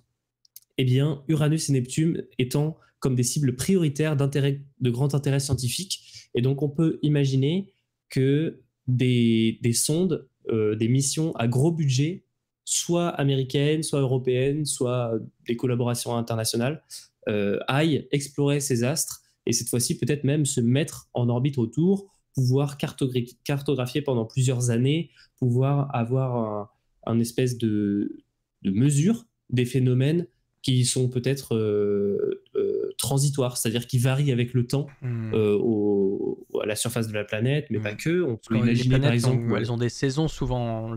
Voilà, des saisons, des champs magnétiques qui varient, des trucs, voilà, enfin, il y a beaucoup de choses. La vie d'une planète est pas stable. C'est comme sur notre planète. Sur notre planète, on connaît des épisodes qui peuvent faire vraiment varier certains paramètres climatiques, on pense surtout, mais c'est le cas de toutes les autres planètes du système solaire qui ont leur propre vie. Il y avait une question très générale de Biquet qui demandait qu'est-ce qu'une sonde spatiale exactement. Ça permet peut-être je sais pas, de transitionner sur... tu voulais je vois le plus message de parler Kofi, je pense qui résume qui vachement résume bien. déjà, mais je sais pas si tu voulais parler de Voyager 2, du coup, plus finement, si vous voulez en parler maintenant, parce que là, complètement. on a fini la partie histoire, et puis j'ai vu que tu voulais afficher un... Je vais afficher mon écran, je vais le mettre en plus grand, parce que c'est un peu sombre. Hop. Voilà. Donc là, ce que j'affiche, c'est le système solaire. Il y a un logiciel gratuit qui s'appelle NASA Eyes of the Solar System, quelque chose comme ça. Et en gros, ça vous permet de voir le système solaire, bon déjà la position des planètes en temps réel, mais avec ça, vous voyez les missions de la NASA, pas toutes les missions, c'est-à-dire que c'est que les missions américaines, d'exploration et leur position dans le système solaire. Donc là, vous avez Parker, par exemple, qui est une mission qui est en orbite autour du Soleil pour étudier le Soleil. Solar Probe, ouais. Et je crois que petit fun fact sur Parker, je crois que c'est l'engin du système solaire qui est allé le plus rapidement du monde. C'est l'engin le plus rapide que l'humanité ait conçu. Ouais. Parce que alors, toujours exprimer une vitesse dans un repère, mais oui, dans le repère héliocentrique, c'est l'engin le plus rapide, parce que pour pouvoir survoler le Soleil, comme le Soleil est très massif, pour pas tomber dans le Soleil, en fait, il faut aller extrêmement vite pour s'échapper du Soleil, en gros, et pas être absorbé dedans. Donc, du coup, je sais plus ce que c'est le record de vitesse, du coup. Je sais plus, c'est assez énorme. Ça, c'est énorme. Et donc, on voit donc les planètes du système solaire, Mars, Vénus, etc. On recule, la Terre, elle est là. Vous voyez ma souris, normalement, ouais. Et si on recule, paf, on a Jupiter. On recule, hop, Saturne. On recule encore, et là, on a déjà fait x2 ou x4 depuis le début, voire même plus. Là, seulement ici, vous avez Uranus, et on recule encore, et vous avez Neptune. Et pour vous donner une idée, donc Pluton, c'est ici. Les planètes sont à peu près dans le même plan. Donc là, si je mets elles sont à peu près, vous voyez, comme sur un disque. Ouais, c'est ça. Elles environ. sont alignées, quoi. Pas tout à fait, mais voilà. Pluton, elle a une orbite qui est un peu plus inclinée. Et on peut voir après la position des sondes. Où est-ce qu'elles sont? 700 000 km/h par cœur. Je sais pas si je vais la trouver Stylé. Tu cherches la sonde Voyager. Voilà, Voyager 2. Donc vous avez Voyager 2 qui est tout là-bas. On rappelle, ça a été des sondes qui ont survolé Neptune dans les années 80, 86 si je me souviens bien. Et donc depuis, en fait, elles ont passé Neptune. Et après, Voyager 2, en fait, en passant Neptune, elle a utilisé la gravité de Neptune pour modifier sa trajectoire. Et en fait, avant, elle naviguait un petit peu dans le plan du disque des planètes, ici, qu'on voit là. Et puis, une fois qu'elle a passé Neptune, paf, elle a plongé vers le bas, entre guillemets, si on pourrait juste le bas de cette image. Mais vous savez, il n'y a pas de haut, il n'y a pas de bas. Mais bref. Et donc, vous avez Voyager 2 ici, qui est très, très loin. Et on va s'approcher pour voir un petit peu le descriptif. Le vaisseau. Comment est-ce que je peux voir le vaisseau? Readmore. Non. Au niveau de la science qui a été fait sur Voyager, t'as chopé un peu quelques infos là-dessus ou Ouais, on va pouvoir regarder en même temps Spacecraft View. En regardant la sonde, en fait, on va voir pas mal de choses. Ah, merci Sinerta pour le lien du truc. Du site. Ouais, bien sûr. Incroyable. Donc, en fait, on envoie des sondes, c'est pour pouvoir mesurer des trucs que nous, on peut pas mesurer depuis la Terre, parce que faut être plus proche, on mesure des phénomènes qui sont de plus faible intensité, plus locaux, et donc soit il faudrait des énormes télescopes sur Terre, mais ça coûterait très cher, soit on peut envoyer des systèmes qui coûtent moins cher et qui sont plus simples, et par contre qui vont très très loin et qui vont s'approcher des corps qu'on veut étudier. Et donc c'est ça, ces sondes planétaires. Et par exemple, ici vous avez une image de Voyager 2. Et alors Voyager 2, c'est une sonde américaine qui a la particularité d'avoir, comme vous voyez, une énorme antenne. Pourquoi ? parce que quasiment que la sonde, c'est une antenne, en fait. Pourquoi? Parce que comme plus vous êtes loin, plus il vous faut une grande antenne pour pouvoir communiquer avec la Terre. Et donc la sonde, aujourd'hui, elle est toujours vivante, elle est toujours active, bien sûr pas du tout dans le même état que dans lequel elle est partie au début. Et il y a beaucoup d'équipements à bord qui ne fonctionnent plus, il y a plein de choses qui sont cassées parce que ça vieillit, parce que voilà, tous les composants vieillissent. Mais elle fonctionne toujours, mais aujourd'hui, elle n'a plus vraiment de... Scientifiquement, elle a fait sa mission, quoi. Elle a fini sa mission. Toutes les données que maintenant elle nous renvoie, c'est que du bonus. Elle n'a plus d'astres à survoler, pas d'astéroïdes, pas de planètes. Donc là, ce qu'elle fait, c'est que comme c'est un des 4 objets les plus lointains qu'on ait jamais envoyé, je le rappelle, Voyager 1, qui est la sonde la plus lointaine aujourd'hui, il y a Voyager 2, il y a Pioneer 10 et Pioneer 11. Ça, c'est 4 sondes presque interplanétaires parce que elles sont sur des trajectoires qui les font sortir du système solaire. Ouais. Et d'ici des milliers d'années, elles iront dans d'autres systèmes solaires. Ouais, d'autres systèmes stellaires. Il y a Diablinte qui demandait justement dans ce cadre-là, est-ce que les sondes voyageurs sont sorties du système solaire? Elles sont là, ou est-ce qu'elles sont... Parce que après c'est particulier, les limites du système solaire, c'est un truc un peu... C'est par rapport à l'héliopause, je crois. C'est-à-dire c'est la sphère. Il faut sortir de la sphère d'influence du Soleil, en fait. Parce que le Soleil, même si vous êtes très loin de lui, il a toujours un impact assez important parce qu'il génère... le Soleil génère une sorte autour de lui, tout ce qu'on appelle un vent solaire, c'est-à-dire de la matière, en fait, un paquet de matière, de particules qui se propagent à travers l'espace et qui va très très loin dans l'espace. Donc même si vous êtes très éloigné du Soleil, par exemple, vous êtes au niveau de Neptune, voire de Pluton, bah, vous continuez de subir le vent solaire. Et donc pour être qualifié de hors système solaire, je crois qu'il faut sortir de cette zone d'influence-là, qu'on appelle l'héliosphère, je crois. Et cette limite, enfin la limite de l'héliosphère, il me semble que c'est l'héliopause, on l'appelle comme ça.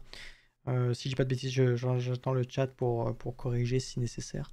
Mais ça, voilà, une fois que vous sortez de cette limite, on considère que le Soleil a quasiment plus d'impact sur vous, et donc que vous êtes officiellement dans le milieu interstellaire. Désolé le chat, j'ai vu qu'il y a eu des problèmes de bug d'image. Moi, j'ai aucun problème m'a été annoncé de mon côté. Enfin, on voit bien ce que tu affiches là. J'ai pas eu de frame, ça a l'air bon, on me dit. Ok. Quel âge a cette sonde? C'est dirigeable au début ou alors c'est sur une orbite et ça suit sa trajectoire? Excellente question, Dicky. Quel âge a cette sonde? Donc la sonde, elle a été envoyée... Oui, attends, pardon, pour répondre à la question de Diablinte, donc elles sont sorties du système solaire ou pas? Ah oui, alors voilà, je suis en train de... Ou est-ce que... Tu as vraiment une mémoire de poisson rouge. Moi-même, je suis pas sûr. Attendez. Je vais essayer de retrouver l'image, mais j'y arrive pas. Mais en gros, là, il y a un truc qui dit apparemment Voyager 2 est arrivé dans l'espace interstellaire. Voilà, le milieu interstellaire. Bon. Ouais. Est-ce que ça veut dire qu'elle a quitté... Aujourd'hui, elle est toujours sous la sphère d'influence gravitationnelle du Soleil. Alors ça, c'est un peu compliqué ce que je viens de dire, mais vous allez comprendre. Là, aujourd'hui, on est sur Terre, donc vos pieds touchent le sol, donc vous êtes dans la sphère d'influence gravitationnelle de la Terre. La Terre exerce autour de vous une attraction gravitationnelle. Et si vous vous éloignez de la Terre suffisamment loin, au-delà d'une certaine limite, eh bien, la Terre aura toujours une influence gravitationnelle sur vous. Par contre, il y aura un autre corps plus gros qui va vous faire subir une plus forte attraction gravitationnelle. Donc typiquement, si vous vous éloignez beaucoup de la Terre, vous allez subir l'attraction du Soleil. Et le Soleil étant le corps dans le système solaire le plus gros, le plus massif, c'est lui qui exerce la plus grande attraction gravitationnelle dans tout le système solaire. On définit d'ailleurs, une des définitions du système solaire, c'est l'ensemble des corps, des gaz, des particules qui sont influencés par la gravité, majoritairement par la gravité du Soleil. Et du coup, à mon avis, je crois qu'aujourd'hui, les sondes Voyager sont toujours influencées principalement par la gravité du Soleil, parce qu'il faudrait vraiment s'éloigner très très loin pour commencer à être influencé par soit une autre étoile, soit le trou noir de la galaxie. Enfin, il y a toujours quelque chose de plus gros, quoi. Mais par contre, là, j'ai des éléments un peu plus précis là, au niveau date. Donc, Voyager 2 franchit les limites du choc terminal du Soleil en août 2007. Alors, je sais pas trop à quoi ça correspond, le choc terminal. C'est ça, c'est ce qu'on voit ici, là, sur l'image. À 84 unités astronomiques, donc ça veut dire 84 fois la distance Terre-Soleil, quoi. C'est beaucoup. Donc en gros, ça c'est et quitte définitivement le système solaire magnétique, délimité par l'héliopause, donc c'est ce dont on parlait tout à l'heure, l'héliopause, en novembre 2018. Ok, ben voilà, c'est ça qu'ils appellent en novembre 2018, elle atteint l'espace interstellaire. Donc ce que ça veut dire, c'est que vous avez cette limite gravitationnelle qui est énorme, qui est beaucoup plus grande que ce que Voyager a voyagé. Et puis un peu plus petit, vous avez la limite magnétique, c'est-à-dire que le Soleil, il a un champ magnétique énorme, et en fait, il protège dans son champ magnétique l'ensemble du système, enfin l'ensemble des planètes du système solaire, des rayons, de la plupart des rayons cosmiques qui proviennent par exemple de la galaxie ou de l'univers, etc. Il y a certains qui passent, hein, ça n'arrête pas tout évidemment, mais du coup il y a cette forme un petit peu oblongue là qu'on voit sur l'image, et une forme un petit peu où on voit une espèce de tête et une espèce de cône. Enfin, en gros, le Soleil, il n'est pas au milieu de... C'est pas une sphère, en gros, ça fait plus une genre de capsule, je sais pas, de gélule ou je sais pas quoi. Et tout ce qu'on dit, c'est que si vous partez vers la gauche là, de l'image, vous allez passer très très longtemps avant de pouvoir sortir de cette limite-là, parce que c'est très long. D'ailleurs, c'est le cas de la sonde Pioneer 10, je crois, qui est partie dans cette direction, et du coup qui n'est pas encore sortie de cette limite. Par contre, si vous passez dans l'autre sens, là, vous avez moins de distance à parcourir pour sortir de ce champ magnétique. Et du coup, c'est ce qu'ont fait les sondes Voyager et la sonde Pioneer 11 aussi, je crois. Et là, c'est là qu'est intéressant d'avoir toujours quelques instruments à bord de ces sondes-là qui sont actifs pour pouvoir faire des mesures et savoir, en fait, si on sort du champ magnétique du Soleil, qu'est-ce qu'on reçoit? Est-ce qu'on reçoit plus de rayons cosmiques, etc. etc. C'est marrant parce qu'on peut aussi suivre, je ne savais pas du tout, mais on peut suivre aussi les trajectoires d'une sonde par rapport à la constellation qu'elle traverse, comme si on la regardait depuis la Terre. Et c'est ce que j'affiche là, si tu veux montrer. C'est l'image tirée de Wikipédia là, de la trajectoire de la sonde Voyager. Donc une autre manière d'appréhender, c'est marrant parce que tu montrais la carte en 3D qui donne une vision plus réaliste parce que on voit bien la sonde, la trajectoire qu'elle a eue dans l'espace par rapport au système solaire. Mais en fait, vous pouvez avoir un autre point de vue pour observer... voilà, je vous montre. Pour observer la trajectoire d'une sonde, c'est vous-même depuis la Terre, vous regardez quelle constellation elle traverse dans le ciel. Et en fait, bon, j'ai mis un peu de temps à comprendre comment ça se lit, mais en fait, ça avec les dates, c'est compréhensible. En fait, elle a été envoyée en 1977 et elle est d'abord apparue ici dans le ciel, quoi. Lorsqu'elle a été envoyée en 1977, elle est d'abord apparue là, et après, si dans l'hypothétique monde où depuis la Terre vous essayez de la suivre et suivre sa trajectoire dans le ciel, en fait elle a fait une sorte de trajectoire comme ça, et là vous avez les différentes étapes où elle est passée par les différentes planètes. C'est un peu difficile à comprendre ça parce qu'on voit pas la notion de distance. Ouais, là, c'est ça. On sent pas qu'elle s'éloigne. En fait non, excusez-moi, j'ai dit elle est passée par différentes planètes, mais non, c'est faux dans le sens où là le nom des planètes que vous voyez là, c'est le nom de la position des planètes en fait. Mince. Et en fait, ce qui est marrant, c'est que voilà, elle passe dans le ciel comme ça, au fur et à mesure des années. Et après, ça fait un zigzag comme ça, trop chelou, la trage. Une trage trop chelou. Et en fait, elle s'éloigne, elle est de plus en plus loin. Et donc, on dirait qu'elle s'éloigne à l'infini. Et jusqu'au moment où on a l'impression qu'elle s'arrête, en fait. Elle s'arrête parce qu'elle est trop loin. C'est ça qui est ouf. Elle s'arrête dans notre ciel parce qu'en fait, ça... Si vous voulez, la distance qu'il faut qu'elle parcourt pour que ça crée un angle dans notre ciel à 360 degrés, c'est une distance énorme, quoi.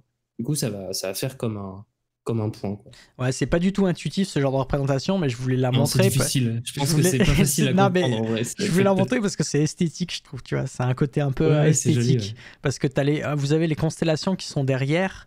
Et justement, l'article disait que là, elle est en direction de la constellation du Pan, tu vois. Alors, ça sert à rien de savoir ça, mais elle va vers la constellation du Pan. Voilà, c'est énorme pour une petite culture. Et je trouve qu'il y a un côté un peu, un peu. Sachant que pour encore plus vous mindfuck, mais toutes les étoiles qu'on voit là, dans 20 000 ans, elles seront plus au même endroit, quoi. Donc, c'est pas. C'est fixe, mais c'est pas fixe en fait. Il y a tout qui bouge. Il y a tout qui bouge. C'est un peu l'enfer. C'est l'enfer. Bon, bref, ça c'était pour se triturer un peu le cerveau. Donc, pour répondre à Dickey sur l'âge de la sonde, elle a été lancée en 1977. Et c'est dirigeable au début ou alors c'est sur une orbite et ça suit cette trajectoire.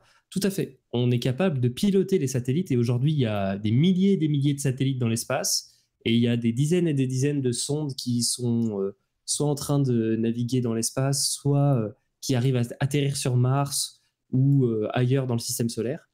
Et tout à fait, on sait aujourd'hui exactement quand est-ce qu'on doit lancer une sonde pour qu'elle atteigne une bonne orbite.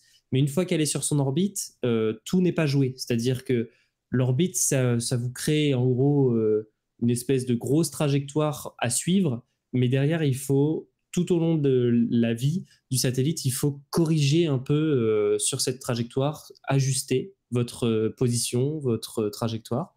Et notamment, c'est très très important quand vous avez des cibles très précises, notamment atterrir sur Mars par exemple, ou revenir sur la Terre, ou même aller dans la Station spatiale internationale.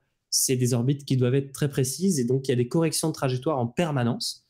Et d'ailleurs, même pour aller à la Station spatiale internationale, on voit très bien en direct, vous avez le vaisseau qui approche, et en fait, il y a plein de petits pchits qui sont envoyés par le vaisseau pour corriger cette trajectoire, pour pouvoir bien rejoindre la Station spatiale internationale. Ben, en fait, c'est la même chose partout dans le système solaire. Dès qu'on veut orienter le satellite pour, par exemple, prendre une photo de la planète, bah, on va utiliser des petits propulseurs ou d'autres moyens. Je ne vais pas rentrer dans les détails, mais d'autres moyens pour orienter la sonde. Vous avez des moyens donc, comme des petits moteurs pour accélérer, pour changer de trajectoire, pour changer d'orbite. Enfin, vous avez, on a les moyens, on sait faire, on sait se diriger dans l'espace sans souci. Et heureusement d'ailleurs, parce que c'est grâce à ça que aujourd'hui vous avez des belles images satellites de votre maison sur Google Maps, que vous avez des GPS qui fonctionnent. C'est parce que vous avez des satellites dont vous connaissez la position extrêmement précisément. Tout ce que fait votre téléphone, c'est de chronométrer le temps qui se passe entre le moment où le signal est émis de votre téléphone et il re-émis par le satellite. Comme on connaît très précisément la position du satellite, ben on est capable de vous positionner sur Terre avec votre téléphone. Donc, en fait, c'est une très bonne question que tu poses là. Et heureusement qu'on a réussi à maîtriser cette technologie de savoir se positionner dans l'espace, parce que c'est grâce à ça qu'on a pu faire tout ce qu'on voulait faire dans l'espace depuis le début. Et ça, sans ça, on pourrait rien faire. En fait, on n'enverrait que des cailloux ou que des satellites qui se baladeraient sans qu'on comprenne ce qu'ils sont en train de faire. C'est ça. Parce qu'il n'y a rien de stable. En fait, il y a des orbites qu'on appelle stables, mais si vous voulez, vous mettez un satellite sur... Imaginez, vous le mettez sur sa bonne orbite, mais vous le lâchez comme ça, mais en fait, il va se mettre à tourner naturellement sur lui-même, il va faire plein de trucs. Et il y a même des risques de collision entre satellites parfois, donc il faut pouvoir les éviter. Il faut vraiment... Voilà, c'est ça, ce qu'on appelle la navigation. Il faut pouvoir naviguer, s'orienter et bouger dans l'espace. C'est important. Je voulais revenir un peu sur la science et les découvertes faites par Voyager 2 du coup concernant Neptune. Pour les redire, enfin pour en redire une qu'on a déjà dit et en rajouter d'autres. On a parlé au début du live, on a parlé de cette fameuse grande tache sombre de Neptune qui est un petit peu l'équivalent de ce qu'on a pour Jupiter avec la grande tache rouge de Jupiter. Vous avez le même type de phénomène atmosphérique et en plus de ça, vous avez même d'autres choses, d'autres features un peu particulières comme ces nuages blancs là qui s'appellent le scooter, je crois que ça s'appelle. Et le scooter. Et donc, on a un fun fact aussi à sortir dans vos soirées mondaines que les vents de Jupiter sont bien les plus rapides du système solaire, à plus de 2000 km/h, mesdames et messieurs, des vents les plus violents que vous pouvez rencontrer dans le système solaire. Donc, voici autre chose qui a pu du coup être mesuré par la sonde. On n'en parle pas, mais Neptune a aussi des anneaux, en fait. Des anneaux qui ont été mis en évidence grâce à Voyager. Là, on le voit clairement sur la photo. Ouais, c'est la photo que je montre là. Les anneaux de Voyager 2 qui sont très fins, de fines poussières, ne sont pas non plus évidents. Enfin là, sur la photo, c'est évident, mais il a fallu s'approcher suffisamment près, on va dire, pour pouvoir les mettre en évidence. Et surtout que là, à mon avis, il y a dû avoir une technique. Ils ont dû augmenter les contrastes à fond, tu vois. Genre, ils ont ouvert l'aperture là de la caméra, ils ont fait rentrer toute la lumière du monde, tu vois. Allez, let's go la lumière. Et après ils ont même caché au centre, tu vois, ils ont mis une bande au centre pour éviter de se cramer pour pas cramer le détecteur. Je me demande si elle n'est pas ajoutée après, tu vois. Peut-être. Ouais, en fait, j'en sais rien, je vous raconte probablement des conneries, mais en tout cas, oui, Neptune a des petits anneaux, même si c'est anecdotique, on va dire, c'est quand même sympa d'avoir pu les mettre en évidence, et c'est pas, enfin, je veux dire, jamais, si on n'avait pas eu cette sonde-là, on les aurait probablement jamais vus, et donc c'est pour ça, d'où l'importance aussi des missions spatiales, c'est que des fois, il n'y a rien qui remplace la proximité, en fait, d'aller directement, ce qu'on appelle in situ. In situ, c'est le terme pour dire à l'endroit où il y a l'objet qu'on veut étudier, quoi. Donc faire des analyses in situ, forcément, ça va vous faire découvrir des choses dont vous n'aurez pas forcément soupçonné quand vous ne faites que des analyses à distance, donc surtout de la spectroscopie et voilà, à partir des télescopes, quoi. Donc voilà, il y avait ça, et il y avait aussi une petite découverte qui est quand même sympa, mais on n'en parlera pas plus aujourd'hui parce qu'on vous fera un épisode spécial sur les lunes. Mais oui, Neptune a aussi des lunes comme en fait tous les corps du système solaire. Je crois qu'il n'y a pas un seul corps qui n'a pas de lune. Je crois qu'on a... Ah si, peut-être Mercure et Vénus. Vénus, je crois qu'il n'y en a pas. Et Mercure, si Mercure, elle doit en avoir. Bon, bref. Tout ça pour dire que Neptune a plusieurs lunes, je crois qu'elle en a plus d'une dizaine, mais la principale et la majeure, c'est Triton. Triton qui, dans la mythologie, est, par rapport à Neptune... Aucune idée, mec. Je ne connais rien. C'est le challenge mythologique. Je savais même pas que c'était un truc de mythologie, Triton. Triton, ah ouais? Je pensais que c'était juste le petit... c'est quoi un triton? Petit de la grenouille. Aïe, aïe, aïe. Empêche, la photo, elle est méga propre. Hein, j'ai l'impression qu'il est vraiment passé super proche. Bon, on voit que c'est une image composée. Là, il y a une petite délimitation. Là. C'est d'ailleurs le corps le plus froid du système solaire, je crois. Hein. De quoi? Triton. Triton? Ah bon? C'est le corps le plus froid du système solaire, j'ai lu ça. Ok. Il n'y a pas des corps encore plus éloignés au niveau Pluton, là, il n'y a pas des... Après, le Triton est un amphibien vivant. Ah, voilà, moi c'est ça là, dont je voulais parler, très bien. Attends, j'ai cherché ma source parce que là... Source, le chat, info chat. Triton. En parlant d'anneaux, il y a de grosses lunes autour de Neptune. Je viens de me faire une réflexion, j'en connais pas. Alors les nuls de Neptune. Les nuls. Les nuls, ouais, les gros, bien nuls. Attends, c'était quoi? Oui, j'avais noté, oui, il y a 14 lunes apparemment chez Neptune. Et avec son système d'anneaux fragmenté. Mais je ne saurais pas vous en dire plus honnêtement sur les différentes lunes qui existent. On se réservera un épisode spécial de toute façon pour les différentes lunes du système solaire, ça c'est prévu, donc ne vous inquiétez pas. Moins de 135 degrés à la surface. Il y a du cryovolcanisme, on en reparlera de Triton. Hein. Ah là là, ça tritonne beaucoup en tout cas. Ça va tritonner sévère, moi je vous le dis. Qu'est-ce que je voulais dire d'autre? Donc oui, voilà, Voyager 2 quand même, une mission qui aura pris de très belles photos. Bon, à part ça, il y a quand même eu de la science. Enfin, c'est déjà de la science, hein, ce que je vous ai montré évidemment, mais il y a quand même des mesures de la composition atmosphérique qui ont pu être faites, ce dont je vous parlais au début justement.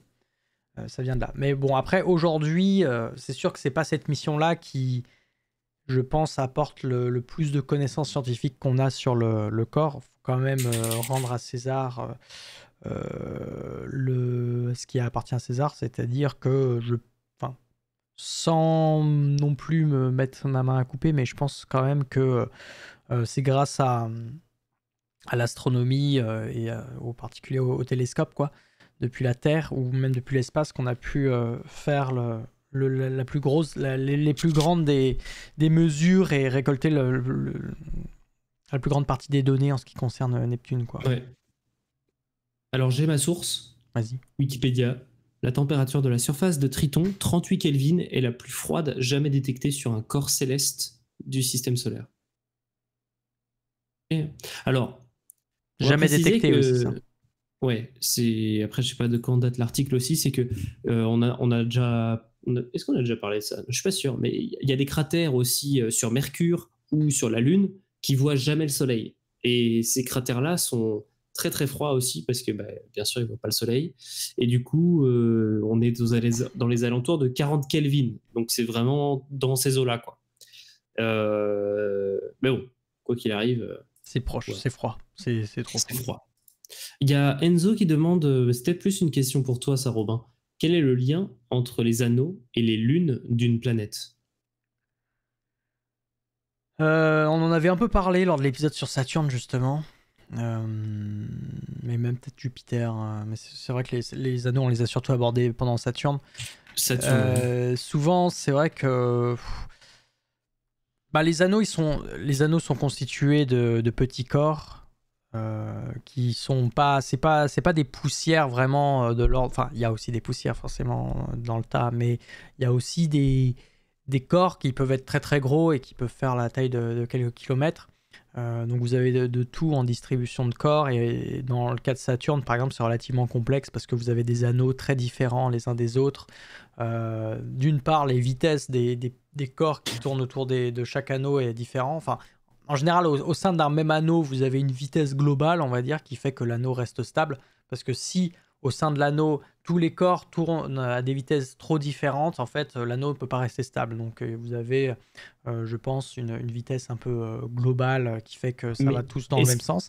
Mais après le lien entre les anneaux et le nombre de satellites, en fait je pense que les anneaux ils proviennent d'anciens satellites qui se sont fait déchirer, en fait. Souvent c'est plus comme ça que je le vois, dans le sens où déchirés par la gravitation. Que les anneaux... Est-ce qu'on pourrait pas dire genre les anneaux c'est des futures lunes dans très très longtemps qui vont s'agréger, tu vois? Non, parce que les lunes sont plus éloignées. Je crois que dans le cas de Saturne en tout cas, c'est particulier parce que tu peux avoir des lunes dans le système d'anneaux. Bah oui, il y a Encelade qui d'ailleurs nourrit un des anneaux de Saturne avec ses geysers. Oui, mais ce que je veux dire, c'est que la plupart des lunes sont plutôt du côté extérieur à l'anneau, il me semble. Sont plutôt éloignées, moi. Mais du coup, on pourrait se dire qu'en fait, elles ont nettoyé, entre guillemets, leur anneau. Il y avait des anneaux beaucoup plus grands avant et qui donnaient de la matière pour que des lunes se forment. Et que du coup, là, en fait, il y a de la matière qui va s'agréger pour faire une lune, tu vois. Ça pourrait être ça, non? Moi, les anneaux, je les vois plutôt stables, tu vois. C'est pas quelque chose que je vois vraiment évoluer. Parce que ça ressemble quand même c'est très proche d'un disque protoplanétaire, c'est proche de tout ça, tu vois. C'est du gaz, des particules, des trucs comme ça. En fait, si ça aurait évolué en lune, ça aurait dû être fait pendant les milliards d'années, en fait, depuis la formation du système solaire. Parce que le système solaire a 4,6 milliards d'années. Et si tu veux, avant, oui, il y avait beaucoup de débris, mais tout ça s'est stabilisé. Et donc admettons, mais il y a une collision, comme tu disais. Donc peut-être que oui, comme tu disais, c'était un débris, mais peut-être que ces débris vont re-enclencher un cycle de formation de lune qui n'est pas terminé aujourd'hui, tu vois. Ouais, je sais pas. Il faudrait peut-être qu'il y ait suffisamment de débris pour vraiment que ça s'enclenche, mais les anneaux, j'ai Je sais l'impression pas. qu'ils sont quand même assez stables globalement, tu vois. Et il faudrait que, je sais pas, il faut un... Tieno qui dit non, les anneaux sont pas stables. Dans quelques millions d'années, il y aura plus d'anneaux autour de Saturne. Ok. Donc Donc ça, ouais, il y c'est vrai aura que c'est il y aura la place de nouveaux satellites, en gros. question qu'on peut se poser, ouais. Une très bonne question, ça. Oui, Je sais voilà, pas. moi, comme Thien nous dit, si une lune s'approche trop de la planète, la limite de Roche, elle se désagrège et forme un anneau.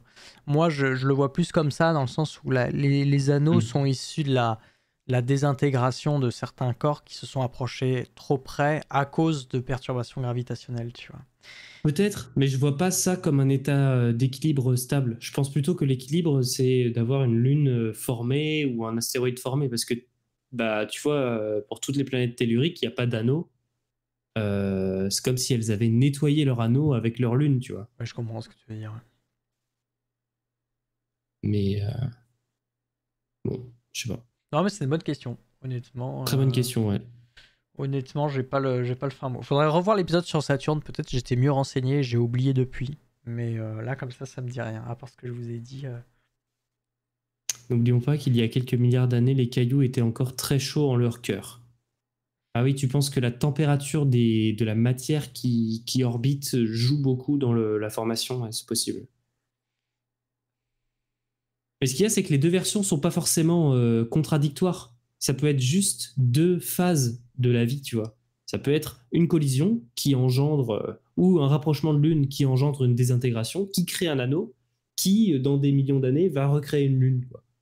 Enfin, c'est... Ouais, peut-être c'est une dynamique en fait, Oui, voilà, c'est qui peut ça. aller dans un sens ou dans un autre en fonction des aléas en fait, de ce qui se passe. Parce qu'en fait, bon, ce que j'avais quand même retenu de Saturne, c'est que c'est un sacré bordel en fait, gravitationnellement parlant, mais comme dans Jupiter. En fait, dès que vous avez un corps qui est très massif et qui concentre autour de lui beaucoup de lunes, et c'est le cas de Saturne et de Jupiter qui ont chacune une petite centaine de lunes, en fait, il y a des phénomènes, enfin, je veux dire, chaque lune s'influence gravitationnellement les unes avec Ouais, les autres, tu as des perturbations dans tous les sens.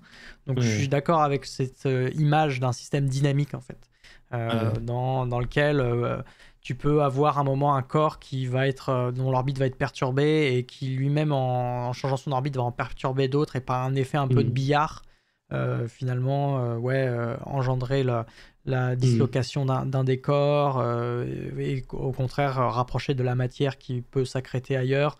Ouais, je pense qu'il faut plutôt avoir cette vision effectivement plutôt Je dynamique dirais que c'est de l'histoire. dynamique, mais autour d'une position stable, si tu Oui, c'est veux. ça. Parce que tu Et- vois, le fait que les anneaux de Saturne soient tous dans le même plan, Mhm. et que ce soit vraiment, que t'aies pas en fait une sphère de débris autour de Saturne, tu as vraiment un anneau. Et comme pour Uranus, c'est que physiquement, c'est une position d'équilibre, c'est d'avoir ces anneaux là dans le plan. Et, et c'est le cas pour toutes les planètes qui ont des anneaux, c'est qu'elles ont déjà fait une partie du nettoyage, tu vois. C'est que Ouais. tout ce qu'il n'y avait pas dans le plan s'est retrouvé à un moment ou un autre dans le plan. Et après, peut-être que c'est une étape première avant la création de la Lune, par exemple. Mais bref, on comprend bien qu'il y a quand même, il y a certes de la dynamique, mais on comprend quand même qu'il y a quand même aussi un état d'équilibre dû à des milliards, millions et milliards d'années d'évolution. Ah oui, oui, d'accord, je comprends la réflexion de Doc Pepper. de Doc Pepper. Qu'est-ce qu'il a J'avais pas dit? compris. Il dit, le type, il a tellement les chevilles enflées qu'il se renvoie lui-même vers une de ses propres vidéos pour rechercher la source d'une réponse. C'est vrai que j'avais même pas fait gaffe, mais je me suis dit, il faudrait que je revoie la vidéo qu'on a fait sur Saturne. Non, mais c'est vrai. Non, mais blague à part, en fait, on Un truc apprend. qu'on Enfin, oublie, moi quoi. de mon côté, ouais, en fait, c'est ça, c'est que ponctuellement, j'apprends des trucs sur un corps du système solaire pour l'émission. Et après, c'est comme les examens, tu vois. L'émission est terminée, j'ai tout oublié. C'est une fois que l'examen est passé, une fois que l'émission est terminée, bon, bah, je me souviens de rien. Honnêtement, si je devais redire des trucs, par exemple, sur Mercure, Vénus et tout, Wow. y a, ouais, c'est pas que c'est oublié, c'est que probablement c'est stocké quelque part, mais Comme on faut dit, on réactiver, retient quoi. peut-être Ouais, on des retient des bribes, fractions, tu vois, des petits trucs, mais c'est ça des qui est facts, important. deux, trois facts que j'ai retenus, tu vois. Mais sinon, je pourrais pas refaire l'émission là, tu vois. C'est ça qui est ouf. En plus, c'est le premier jour du bac, c'est ça. Ah oui, c'est vrai. Tu crois vraiment qu'il y a des gens qui passent leur bac là et qui se sont dit, vas-y, je vais regarder un let's stream go, de gars le soir du bac. Neptune, let's go. Au cas où si en bac en physique tu tombes sur. Moi, au bac de physique chimie, j'étais tombé sur Galilée, les observations astronomiques, Ah ouais, je crois. ok. Ouais. Ou alors c'était le bac blanc, ça, je sais plus. Non, mais si j'avais eu en examen, ça à un moment. Je crois que c'était au bac. Il y avait un exercice où en fait tu avais comme figure le dessin de Galilée avec les satellites galiléens et t'avais plusieurs dessins et ça traduisait ses observations et fallait te mettre dans la peau de Galilée, fallait te mettre en mode RP et réinterpréter ce que tu avais vu dans le ciel, quoi, tu vois. Trop bien. Stylé. Merci Carotte énervée pour le follow. Très bon pseudo. Donc tout ça pour dire, ouais, allez voir les rediffs là. Ouais, il y a un paquet d'émissions là. C'est la 7e là, je crois. Et donc, bah non, c'est la 9e du coup. 9e avec le soleil, ouais. Parce que ça, c'est la 8e planète. Ah oui, je suis con. Et oui, t'as raison. 9e émission. Putain, ouais, c'est ouf. C'est ouf. Hein. Et ce sont des épreuves de spé. Ah ouais, d'accord, ok. Mais oui, pour les anneaux, faut référence à Saturne pour ça. Et voilà, je pense qu'on a fait un bon tour. Et yes. Ouais, juste un petit truc que je voulais dire sur le satellite pour rappeler encore les contraintes que c'est. Pourquoi c'était une très bonne question qui avait été dite, c'est pourquoi est-ce qu'on va pas les explorer plus souvent ces astres? C'est que on a parlé du coût parce que c'est loin, que c'est compliqué d'envoyer des trucs là-bas, mais une des raisons pour lesquelles c'est encore plus compliqué, c'est qu'on est très loin du Soleil et que mine de rien, en fait, le Soleil est une source d'énergie à la fois électrique, parce qu'on peut convertir l'énergie du soleil en énergie électrique avec des panneaux solaires, et c'est une source d'énergie thermique, donc ça nous maintient au chaud. Et quand vous vous éloignez du soleil, vous avez plus d'énergie électrique, parce que il faudrait des panneaux solaires tellement énormes que voilà, c'est trop compliqué. Et vous avez très froid, parce que du coup, le soleil ne vous réchauffe plus. Et tout ça, ça fait que pour envoyer des sondes là-bas, c'est possible, puisqu'on l'a déjà fait, mais ça demande des technologies un petit peu différentes, peu standards. Et typiquement, là, pour Voyager 2, comme d'autres missions qui sont allées loin dans le système solaire, les Américains ont installé en fait des petites piles nucléaires qui fournissent non pas de l'électricité, c'est pas des réacteurs nucléaires, en gros, c'est des barres de plutonium qui en fait, par la radioactivité du plutonium, naturellement, il chauffe. Donc en fait, on utilise la chaleur du plutonium pour réchauffer la sonde, la maintenir au chaud, et en plus, on sait créer de l'électricité à partir de cette chaleur. Il y a des moyens physiques de transformer de la chaleur en électricité. C'est ouf ça. Et inversement, vous pouvez aussi, grâce à l'électricité, faire du froid. Voilà, vous pouvez faire dans les deux sens. C'est l'effet Peltier. Et faire du chaud, bon, ça, c'est clair. C'est l'effet Peltier et l'effet Seebeck dans l'autre sens. Alors attends, Peltier, c'est pour faire quoi? Dans quel sens? T'as essayé de bullshiter le truc là. Ah oui, non, mais c'est pas que je bullshit, c'est un vrai effet. Non, mais je sais, non, mais l'effet Peltier, je crois que c'est plutôt un effet de refroidissement en plus.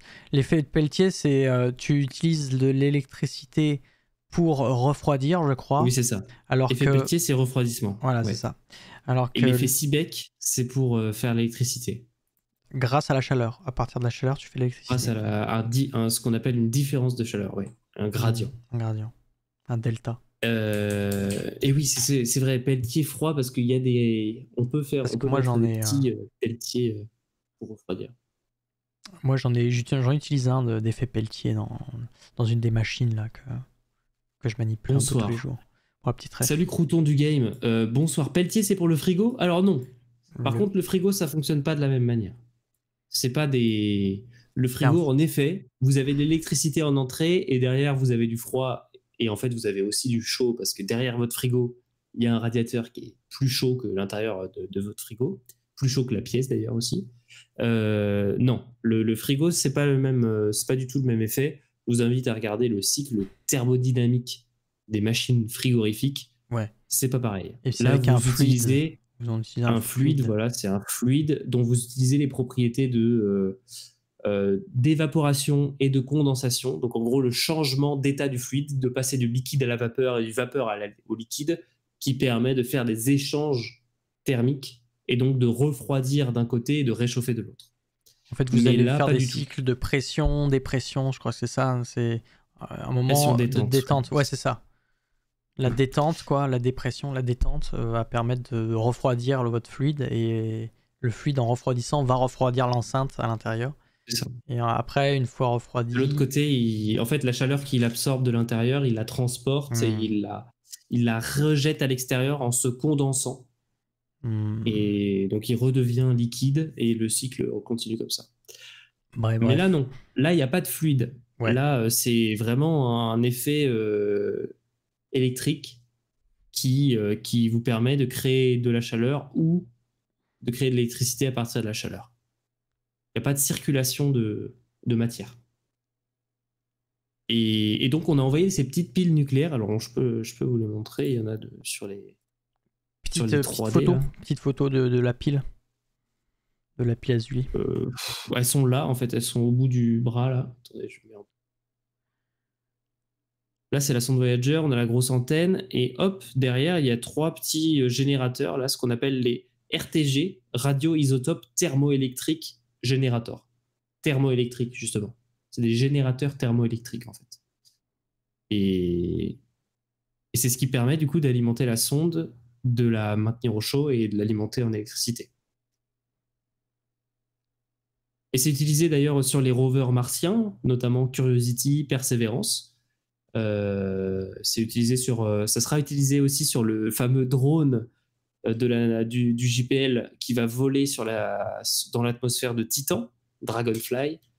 Bref, c'est utilisé partout où c'est compliqué d'avoir de l'énergie solaire, puisque par exemple sur Mars, y a la poussière, il y a l'atmosphère qui peuvent embêter les rovers.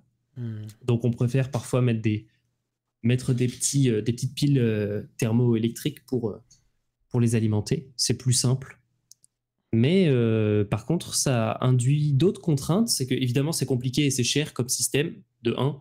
Mais aussi, c'est du risque au moment où vous envoyez votre satellite, parce que imaginez que votre fusée explose, vous avez du plutonium radioactif dans la fusée. Donc, c'est très compliqué. Et on peut pas mettre... Et toutes les fusées ne peuvent pas lancer ce type de technologie. Il faut que la fusée passe une série de tests spécifiques pour montrer qu'elle est assez sûre pour pouvoir lancer ça. Yes.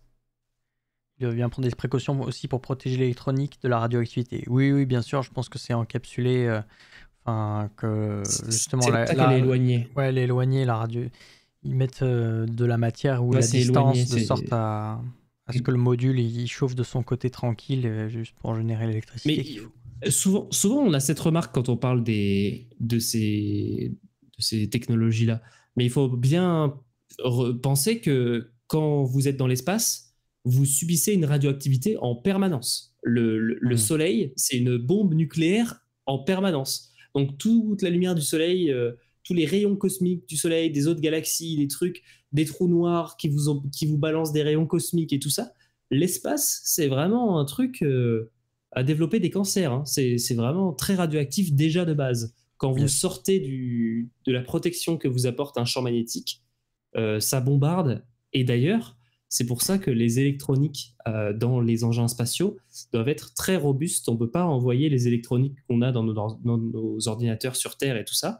C'est des électroniques beaucoup plus robustes parce qu'elles peuvent être impactées par des radiations qui pourraient déclencher des bugs dans les commandes, dans les lignes de commande. Dans les commandes, des choses comme ça. Ça fout la merde. Et dans les débuts de l'ère spatiale, on ne savait pas. Et on a perdu des satellites à cause de ça. On a perdu des satellites parce que il y a eu ils passaient dans des zones de trop de radiation et ça grillait les électroniques ou ça les faisait bugger et du coup après il fallait hors de contrôle quoi. C'est ça. Alright. Voilà. Je pense qu'on peut conclure. On peut conclure sur Neptune, incroyable corps du système solaire la fin d'un voyage. C'est comme ça que j'ai appelé mon stream. C'est vrai La que c'est fin d'un voyage. Parce la que c'est saison de Post-Cosmos. ces voyageurs. Est-ce qu'on sonne officiellement la fin de la saison 1 ce soir? Ça y est, c'est signé, c'est acté. Mesdames et messieurs. Et on repartira pour une saison 2. Je pense qu'on va avoir beaucoup de choses à dire dans la saison 2. Il y a vraiment plein de trucs.